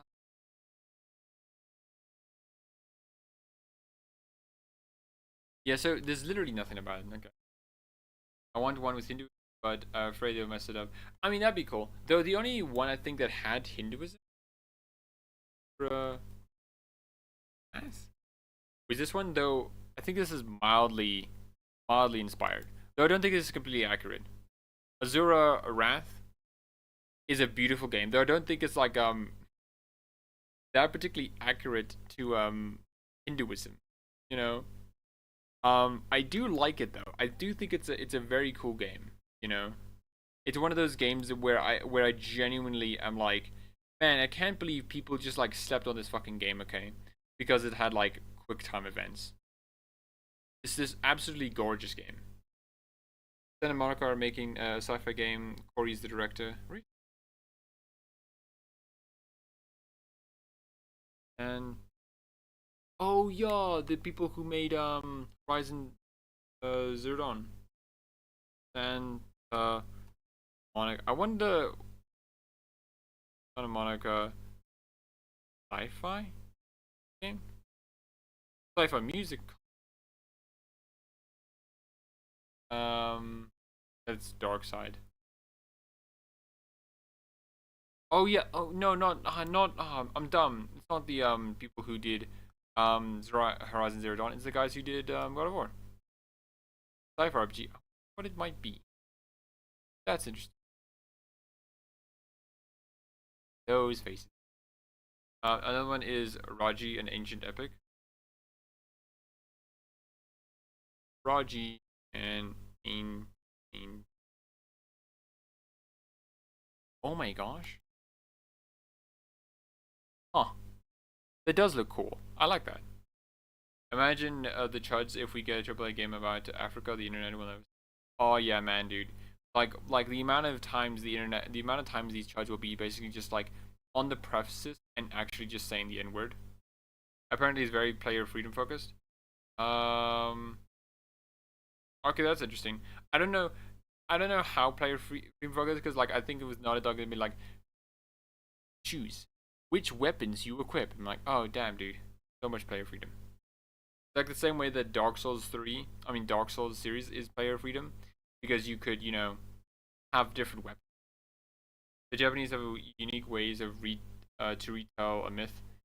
I mean, yeah, it's a weird Asian thing. You know, Asia has a weird, and this is me saying it's bad or anything. It's just that like so many Asian stories are literally just retellings, right? Maybe in a different way or something, but like I can't tell you how many times I've just been like a Chinese game. Oh yeah, this is like Sun Wukong, but a different story. Wild, man. I can't believe we're doing Sun Wukong. If you know,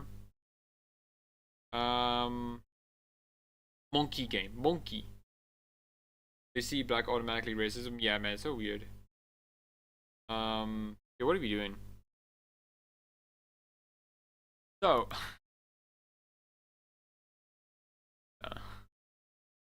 okay. How do we end stream off? That's how you know you aren't American because you are not ignorant. I mean, yeah, right. I don't have the luxury to just be like a dumbass. You know, Americans do, okay. I don't have that luxury. I don't have the privilege of being a dumbass. So how do we end this off? Maybe some Inquisition music? Maybe some Dawn will come or lay theme. I want to hear this again. The problems that we are solving in security are so multidimensional. Having the right people around you is absolutely essential. Oh my gosh, dude. Oh my gosh, dude. This ad's like a million years long. The retelling explains it here. You know, the Wukong take inspiration are Hanuma? What the heck? On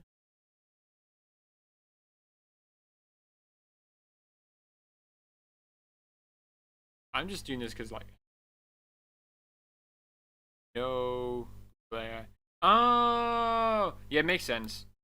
I mean, like a lot of Chinese culture and like Hindus to an extent as well, but a lot of Chinese culture is literally just adopting a religion and adopting myths into their own culture. Oh, that's interesting. That's cool, actually. You're only experiencing being a dumbass is playing as one. Yeah, basically. It's every time I choose funny options, right? Where I'm just like, oh yeah, let me be. Winter Palace was my favorite. Absolute Friend. Oh yeah, same. Winter Palace was like so good.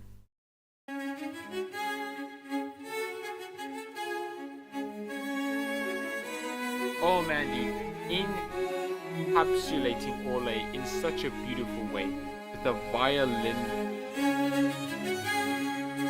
violin music, and oh man, dude, this is so good.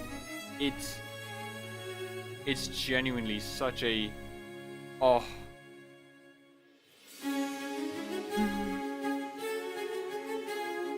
It's like, oh gosh darn it, dude. Empress of Fire, the shores. Oh yeah, man. Fire. Lost Triumph, Turn the Bridge, Guardian Pass, Call of the Wrath. This to the Scale, Return to Skyhold, Epilogue. Mayhaps the light. These are the tavern OSTs.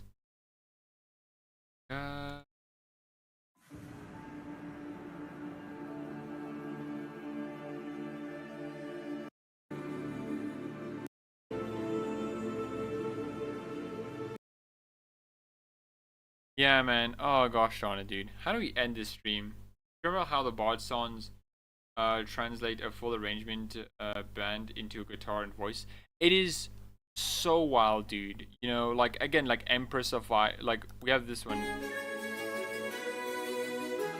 Like everything's there, and then you layer it back, and then you have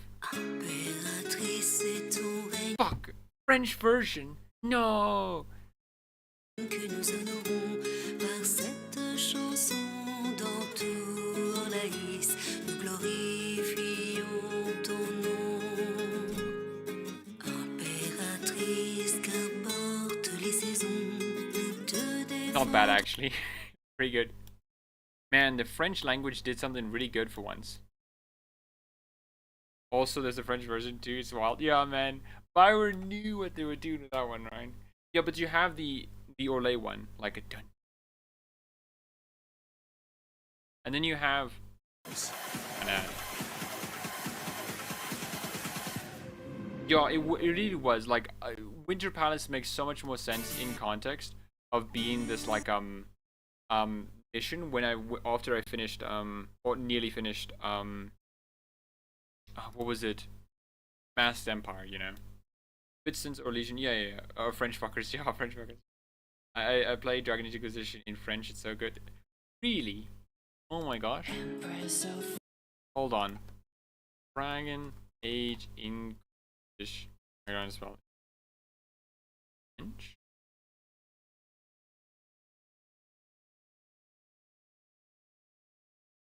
I wanna play through in French. A French playthrough. French version bar, no.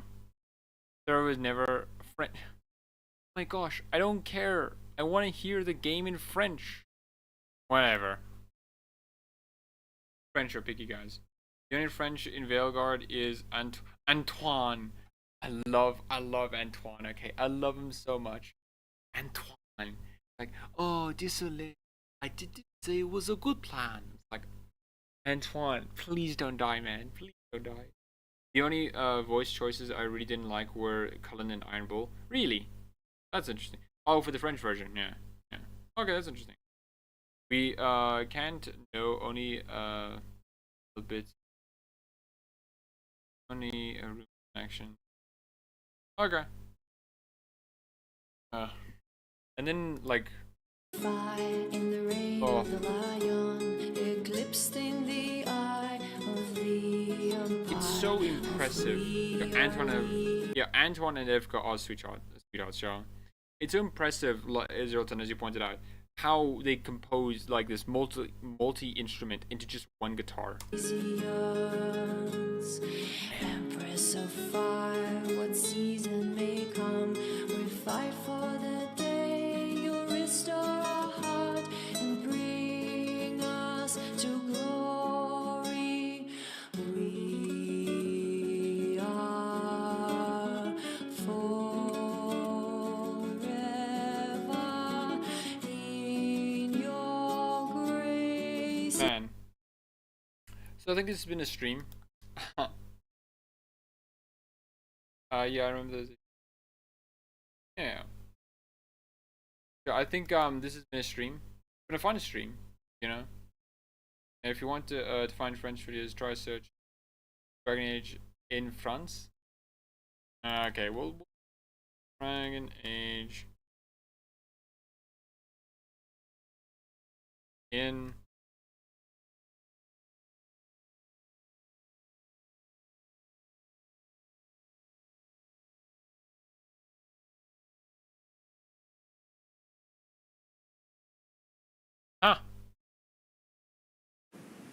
ads.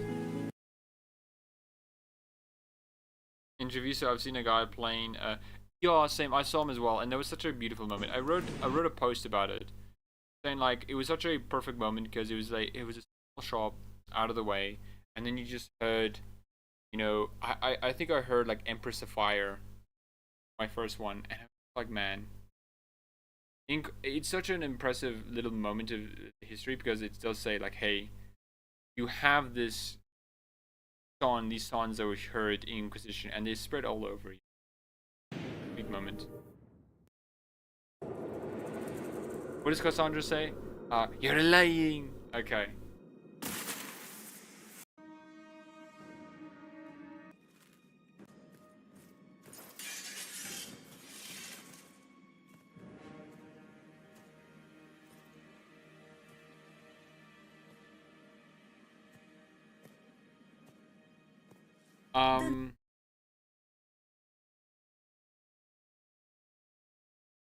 I think Dav was rushed in some sort of development, you know.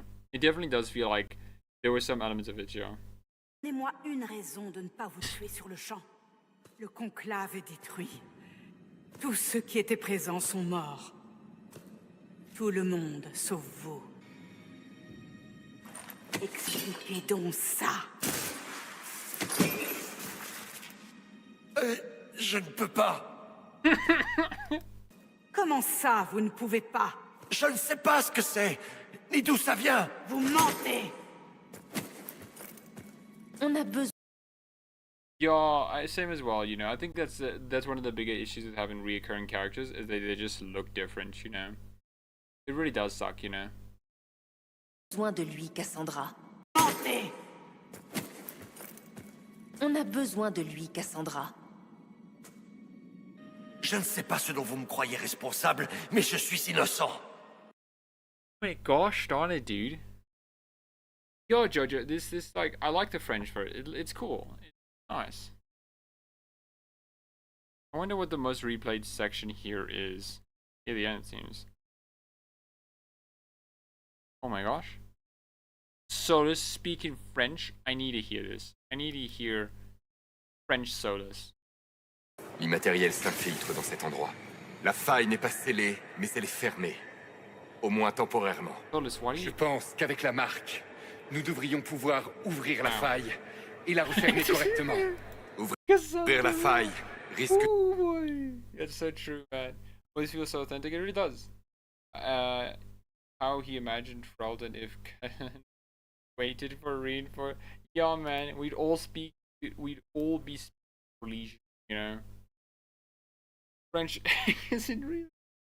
French egg. So true. Okay, well, I think that's a wrap. I think that's a wrap. We've been streaming for quite a while. So yeah, I feel like the Relden and Orlais fits right as the sun since it's based in Canada. And you can, oh yeah, you have like Quebec and yeah. His name is Solas. Yeah, it's so true. So true. But I think this has been a stream. I've enjoyed myself. We've been here for quite a while. So yeah, wrap up. You know, thank you all for joining me and like think of the stream. You know, it was very enjoyable. Yeah, I will be making a video and that will be out soon enough. French egg, and that will be out soon enough.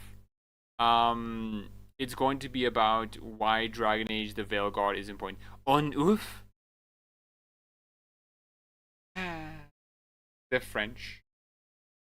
What would we do without you? Omelette, yeah. Good night, it was fun sticking out. No, it was fun to see you guys and just chat with you all, you know. So yeah, next video is going to be about why Dragon Age the Veilguard is important to Bioware. Generally just talking about like how what the game symbolizes, you know, for Bioware. But yeah, it's been fun. Thank you all for the stream. I hope you enjoy your day. And yeah, I'll just wait for everyone to like say their piece if they want to say anything.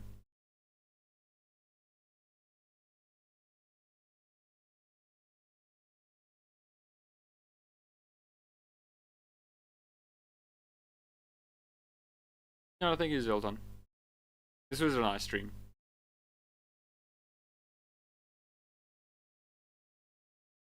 Next stream, next time the stream. Yeah. So yeah. Bye, goodbye. Oh, thank you, brother. That's very nice of you. I always fun. Oh, no, thank you. I hope you enjoy all your day. Ben?